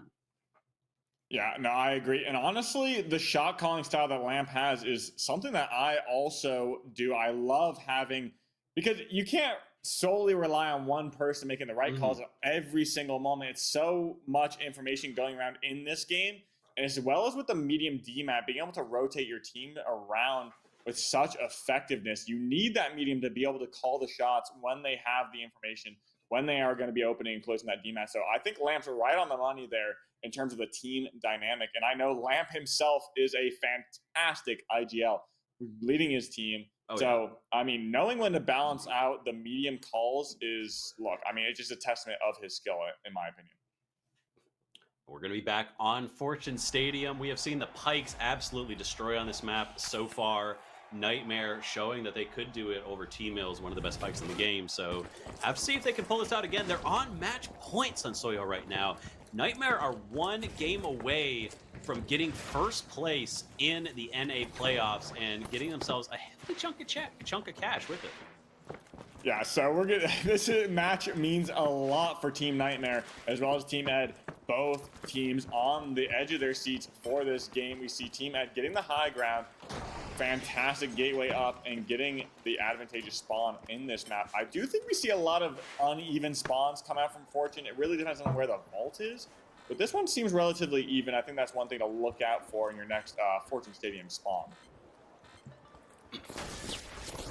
Definitely still up in the air where they're going to be moving towards. Fight's starting, but nothing really breaking out yet. There's the aggression. Misses the winch, but Normalize is there to back him up. Picking off Lasagna in the air. Lamp does lose the heavy battle, but Gremlin gets taken out in a matter of seconds from Normalize. Finishes off 3 on Normalize. Switch back to the Pike instantly, showing dividends. Yeah, that swap is gonna pay off, I think, especially on this map. We do have this inside point over by A. I think there's some opportunity to manipulate this with a DMAT. You could winch it out to that alleyway. Not sure if many people do that. I still think a lot of these cash out points are kind of a little bit shallow on their meta, but regardless, we're going to go in swiftly with this plug. A spawn comes in from Nightmare, and they're going to be making their way to A. We're going to need to see this Pike take some early shots on this rotation, but they do safely rotate through Halto. It's a smart play from Nightmare, as they do make them aware of their location by breaking that glass. They're making a lot of noise, jumping around, breaking glass. They're not afraid. They want to take a fight. They're going to be going looking for Team Ed, sitting on that corner, going to shoot at that C4 early. Gremlin getting winched in, just what we wanted to see. Team Ed ratting in that corner, just winching him in, and now they're down. Honestly, if I were Nightmare, just wait for the coin and reset. It looks like that's what they're going to do. Yeah, just play the long range. Don't get involved in anything right now. Gremlin just getting a little bit too far away from his team there. Walks around the corner, pays the price for it. Made the crucial mistake of walking through a doorway, I never do that. I make sure to stay in one room at all times. I never go anywhere. That's my secret. That's why I haven't been winched anytime yet. Yeah, a minute left on this cash out. Gonna be going into this fight. We see Team Ed saying a similar position as they previously do. We see Lamp and Normalize a little bit split, but they're still both on that staircase, so they can peel to each other fairly quickly. So it's going to be 45 seconds now. We're wasting a lot of time looking for this team. Dodging that winch, Uni dashes away. And now we're going to have to go capitalize on this value. Going to drop that point all the way down. Gremlin gets some great shots on Lamp, taking him out early. Gonna now push his advantage towards Normalize. They need to go for the steal, saving his dome. Great trigger finger there, holding back. And now going for the steal as Lasagna hops right on top of it. We see it Graduating come in and get that pick on Lasagna. Hop on it one more time. Gremlin getting winched away because Normalize got that res on Lamp. And now everyone getting taken out from Team Nightmare. Team Ed wins this first cash out, and honestly, a sigh of relief probably comes their way going into Vault 2 now. Oh yeah, this is a very important push for them, especially if they can make cash out C happen. If they can manipulate this vault, with the spawns as they are, most likely this vault is going to be going into B, because whichever team gets it is going to be running right past that point. If there's not a complete team wipe, it's going into B. But if somebody gets this wipe, they're definitely going to want to get over to Sector C. They want to make sure that they can get that incredibly defensible position. So this next vault fight means everything. You do not want to wipe and give away this position. There's going to be a lot of long-range picking until somebody gets the advantage here. And they need to make sure, honestly, if I was Nightmare, don't even set up here. You want it to, you want to set up further to the right, because the worst thing for them is that it gets plugged on Sector 6. Move across, prevent that from happening. Yeah, I do think that's a good point. Honestly, if you're a Nightmare, do you think you want to push this and try and win this Vault or just let him have it, plug it at B? But it looks like they're just holding strong over there on that clinic building. Gonna be taking some pot shots, normalizing some big damage and dishing it too. Gonna get healed back up to full Uni 2-bar. One headshot would take him down. Lasagna dropping. And now it looks like that plug coming through. No reason to sit there. But honestly, the damage has been done. They do get the revive onto Gremlin. He's been healed up in a matter of seconds as well, but he goes down once again, graduating, continuing to chunk through the rest of this team. He's found Uni on the high ground. The pike shot's not hitting. Uni picks off Normalize, getting that medium trade, but it's all him left in this match. Gets taken out by graduating, diving across the abyss there. They did plug on B, however, so when they respawn, Nightmare do not have to make the horrible push into Sector 6. They're going to be able instead to pick an approach. This is still a difficult push, as many pushes on Fortune Stadium are, but thank God they don't have to make that jump push. Yeah, honestly, it is a hard push, but maybe one of the easier ones on Fortune Stadium. I think the setup hasn't been as refined as some of these other points. It can be still difficult. You have this high ground. You can force it down low, but we're going to be going in to a fight here soon, because Team Ed on the low ground, just sitting close to this point, allowing Nightmare to take this high ground, rotating in. I think they're going to be able to find him. They're just sitting right in that corner on that stairwell. You see Lasagna get caught off guard, get some great damage on Normalize. Will he go in and capitalize on it? Gremlin now looking for a push as Lasagna flanks. Lasagna getting taken out by graduating that 93R. Huge damage. Lamp taking some big damage right now as well. Normalize. Will they escape? We need to see a pick coming from Nightmare, but they just get taken out. Just melted, and that's going to be game. We're going to a game 5, Sunsoyo here. Definitely what everyone wants to see, and I'm hoping we get something a little bit more competitive for match 5. It is going to be Las Vegas. We've seen Las Vegas go very poorly for Nightmare against Team Ed last time, so they're going to be hoping for something a little bit better as we move into that last match, but a very strong performance from Team Ed. I think the initial, that second cash out, a difficult one to push, and I think that first one definitely comes down to the initial push. Gremlin getting picked off so early away from his team just slowed things down way too much. We still have a chance, though. I mean, game 5 I'm excited about it. Yeah, I think game 5, like you said, exactly what we want to see. These fights have been going back and forth, each game kind of being dominated by one team or the other. This last game, that Pike coming in full form from Normalize, going to be able to get some crazy damage. 4 eliminations, but 3,500 damage, almost topping the combat score for his team. Graduating, going to be getting those elims, though. Nice plays from Grad. The 93R continues to just be an incredibly strong weapon. We've seen like 2 LH1s over the course of the season 1, you know, like it's it just doesn't stand up to. I mean, you're going to pick the ARN, you're going to pick the 93R. Heck, we picked up the sniper before we picked up the LH1. I mean, like that weapon is in the grave, 6 feet under. Nobody even marked the grave. They don't want to see that thing anymore. So it's gone for the time being. But the pike is very strong. And even though Grad was getting the kills, Normalize had quite a few assists on that one, making sure that he was always backing up his light. Vegas is one of those weird maps, right? Where I feel like a lot of the times these teams play on the rooftops. You want that high ground, and the pike is so strong. But is there a world where a team decides to eschew the pike completely, play for the close range engagements? Nightmare fell apart under the pressure from Normalize with that pike. Do they just give up on that long range fight and accept that they're not going to win it, or do you really have to play for it on Vegas? Honestly, on Vegas, I think it's one of those maps that's kind of really transitioned over time, similar to Sis Horizon, where it's initially thought of this super close range map, double heavy kind of SA-12 style when heavy was in full form.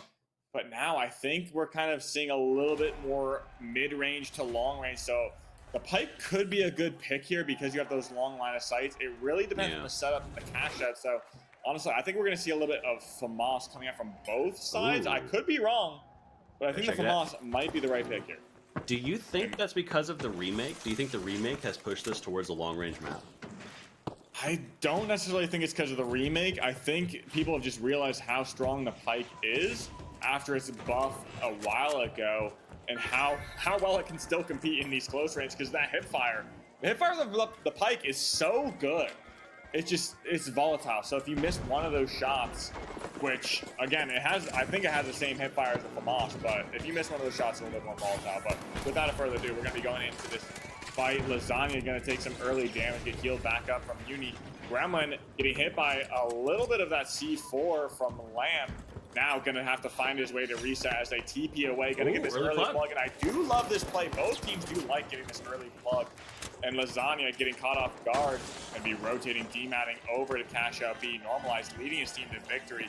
Maybe calling the shots as we discussed earlier. Going to look for that bait. I love the early bait from Normalized. He may even get the flip because Grad's on the high ground, putting some shots down on Lasagna, buying his team from time, and some free steal comes out, and we're going to be going into a big fight.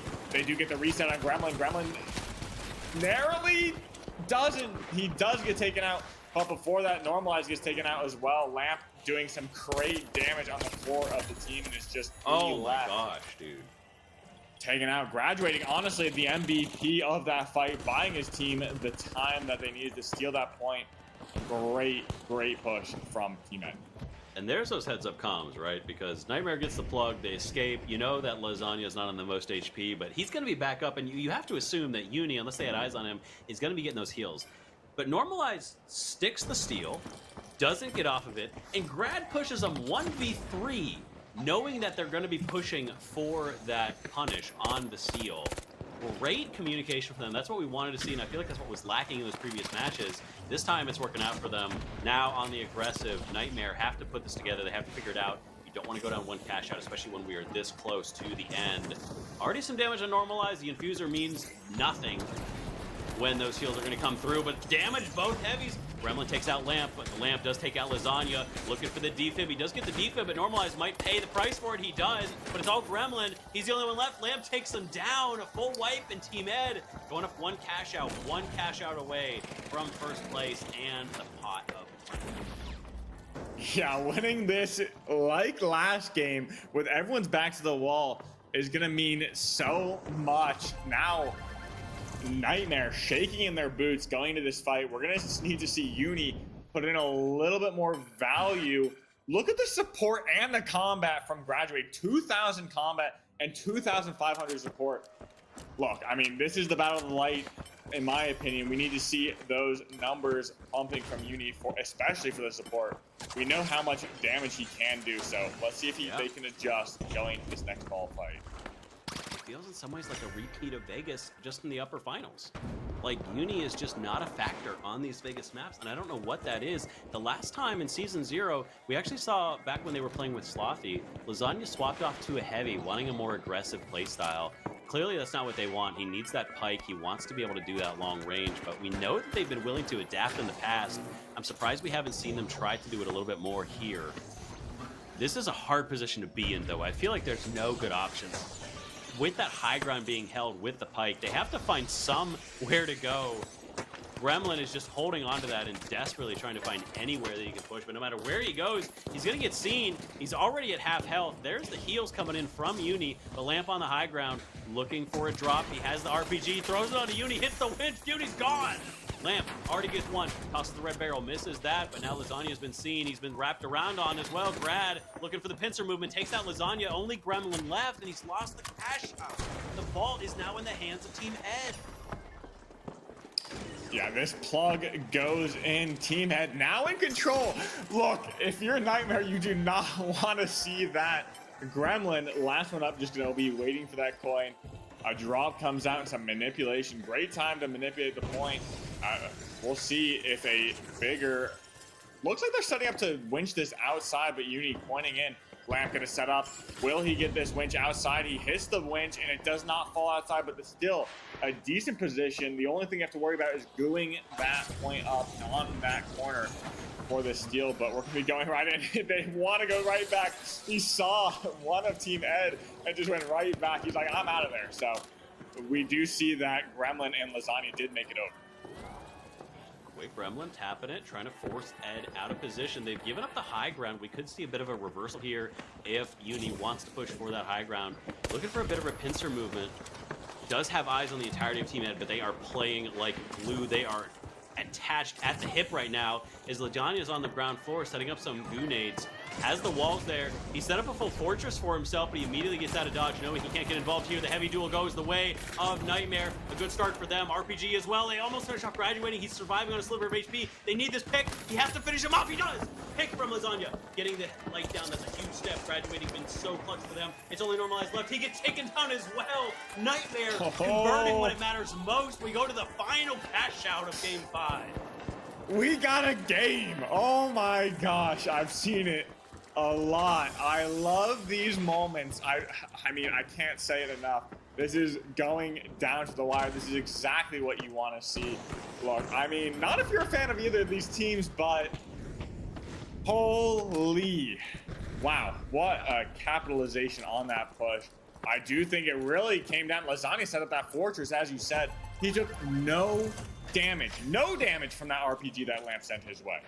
Huge initial pick, and that just puts everyone out of position. When you cannot get that angle with the DMAT the way they wanted to, all of a sudden Lamp got caught out in the process of trying to drop down. Gremlin wins that light battle. Graduating also caught in a disadvantageous position. This is why those grenades have been used by every single team and why barricades are falling to the side. The versatility of the grenade is incredible, especially when you get 2 charges of it. It can just do so much for you, set up these offensive positions the way you need them to. And now it doesn't get any closer than this on Soyo. Final vault of the day. There are only a few minutes left in the NA playoffs right now. Yeah, and I think we're gonna see this fight, this vault fight draw on so long. Look at that vault 3 sitting out in the middle of the road. Lasagna taking some early damage. Nobody wants to commit to grabbing that. Uni finally does go for it. He sees an opening. They grab the ball, and honestly, Nightmare now sitting at a huge advantage. They have the cash out to their back. They do get the plug and are able to hold Normalize off. Normalize taking a little bit of damage, does rotate over. Brad Lamp taking the high ground away from Nightmare. Fantastic push here. They do make it over this building. And it looks like it's just going to be a little bit of a kite. Nightmare going far away from their point. Oh, I think if Lamp just looked down, they would have found Lasagna sitting on the outside of that door. And now we're just ping fishing, looking for any sort of evidence of these players. Going to try and winch it back up. A little bit of miscommunication there. Yeah, they dropped it down, wanted to get that pulled away. Forced the C4 to be useless. They've been playing a little bit. I was worried for Nightmare. If they moved up onto the roof, this is the point that they got creamed at last time when they faced against Ed, but they're playing it really smartly now. Uni dashing out of the way.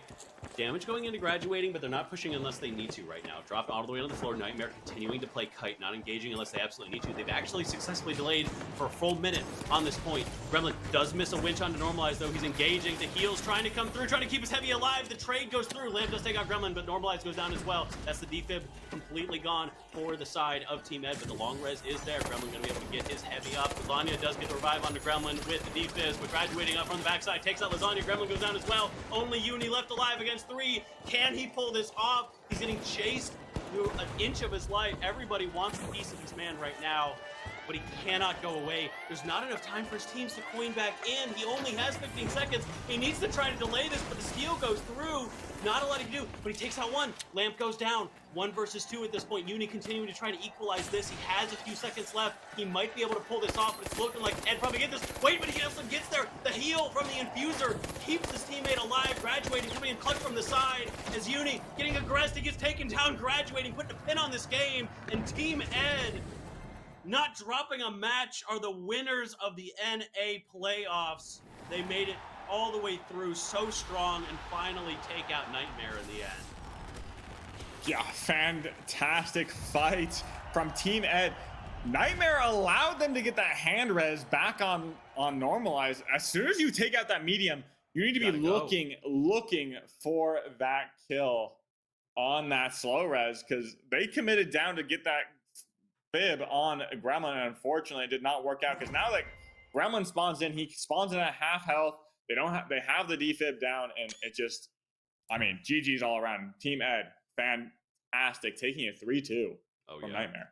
And that is a matter of seconds, right? Like the difference between him getting the defib, them catching Gremlin in the distance of that long res, and instead the long res coming through, them getting the defib, and then it's a full health normalized against a half health Gremlin who immediately dies. Lasagna pays for the defib because Graduating had an amazing, Graduating playing that entire match perfectly, by the way. He died a single time, and when he died, his team lost that cash out.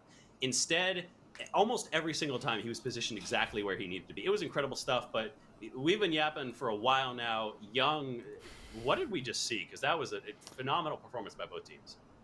We saw a long day of finals. I think that's the easiest way to put it. Man, I think just the tempo of that entire last set went from high energy to not a lot of energy, and then the final game just on Vegas, I think that just wrapped up perfectly of like this entire set. Just super close. A lot of just like tense moments of just back and forth. We're trading hands with the cash box a million times, but Team Ed, man, I think it's like everyone kind of thought like this is probably the best team that NA's seen. There's just some level of dominance here that we haven't seen in the scene yet. That's a lot of scenes. But yeah, shouts out to them. Again, I don't want to have too much merch. Please, the floor is yours. Yeah, so I mean, I don't think there's all that much to break down, especially in the first 4 games. It was just kind of the tale of trading who was dominating who. Game 1 went to Ed, followed by Bernal and Horizon going the other way. Ed brings it back for Game 4, and then they squeeze out Game 5. The one thing I wanted to pick out, and it's okay because they ended up winning on the day anyway, there were a couple of blunders of attempted revives, specifically on Bernal and on Horizon. I just think there were a couple plays where there was no business even attempting that res, considering how much time was left on the box. At the end of the day, Ed ends up winning, so it doesn't hurt too bad, but definitely a lesson to take and look back at and maybe try to prioritize going into the next one. Yeah, no, I agree with you, Mersh, right there. But, I mean, I love seeing how Nightmare kind of made that run back against the narrative, pushing against what everyone thought was going to happen. Another blowout. Team Ed does take it, but it wasn't a full sweep from them. That final was a hell of a match. So, I mean, Walt, you got any words? I think the caliber of these teams continues to grow. We've seen even just from season 0, right? Like, I feel like the skill ceiling of these teams has been astronomically rising. They've started to take things so much more seriously. It's incredible to see how they've progressed, the strategies they're putting together, the play styles they have, and how each team is starting to, in many ways, kind of develop their own play style as well. I mean, yeah, we're seeing the pike be used by a lot, but the way they use it and how they approach these fights, Nightmare with Uni playing very, very isolated and tend to go for those 1v1s, whereas Grad is always right there next to his team. He's as willing to pull out the infuser to heal as he is to pull out the 93R to do some damage, right? So like it's this variation of style between teams, and yet both of them are top 2. They made it to game 5, so it's exciting to see. I can't wait for the championships in 2 weeks. We have some our top 6 teams, which, as if we can, I don't know if we have the scores available. We can take a look at the bracket and run through our top 6 teams as well, because we have Team Envy, Team Ed, Nightmare. I know we have Retwist, and then Ape Aura and Fourth Party Cashbox are our top 6 teams going to be going up against the top 6 from Eastern Europe. And I'm sorry, not Eastern Europe, just EU in general. But I'm really excited to see that clash happen. Man, I didn't know we had an Eastern Europe division. PHL's really expanding. We That's kept crazy. it really quiet. It's really just me. We don't stream those ones. We don't have 2 burritos with us. Yeah, I think just the storylines from today, and again, when I say the best team NA's ever seen, like, these were close games. And to your point, these teams have just gotten so good, I think, over the course of a season. And again, all these guys are shooting their scrims, like, they're practicing. These guys are practicing a ton. So if you want to watch some extra finals, literally go just look on the finals directory on Twitch. I'm sure you'll find someone streaming scrims on, from one of these teams. But Nightmare, again, their run is not over. None of these teams' run is over. For example, like, Champs is coming up, couple weeks break, they'll all be back. But here we go, standings time.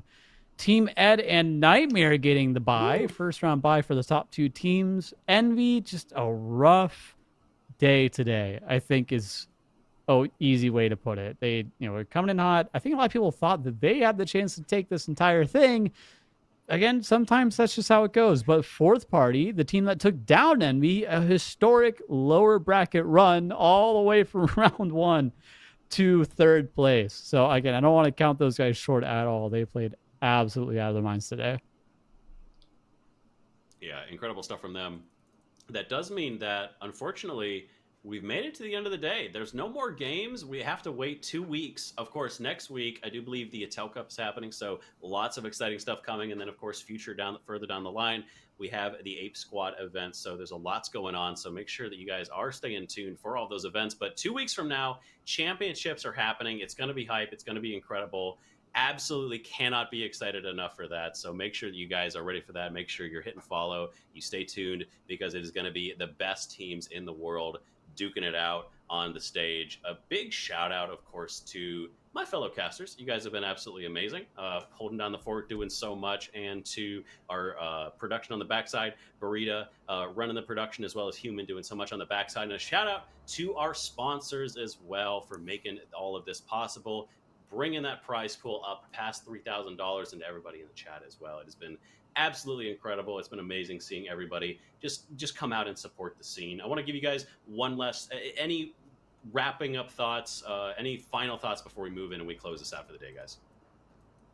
Look, I'm excited for the finals in EU and NA, seeing how that matchup plays off and seeing if the narrative has changed a little bit between last season and this season. To me, that's the one thing to eye up.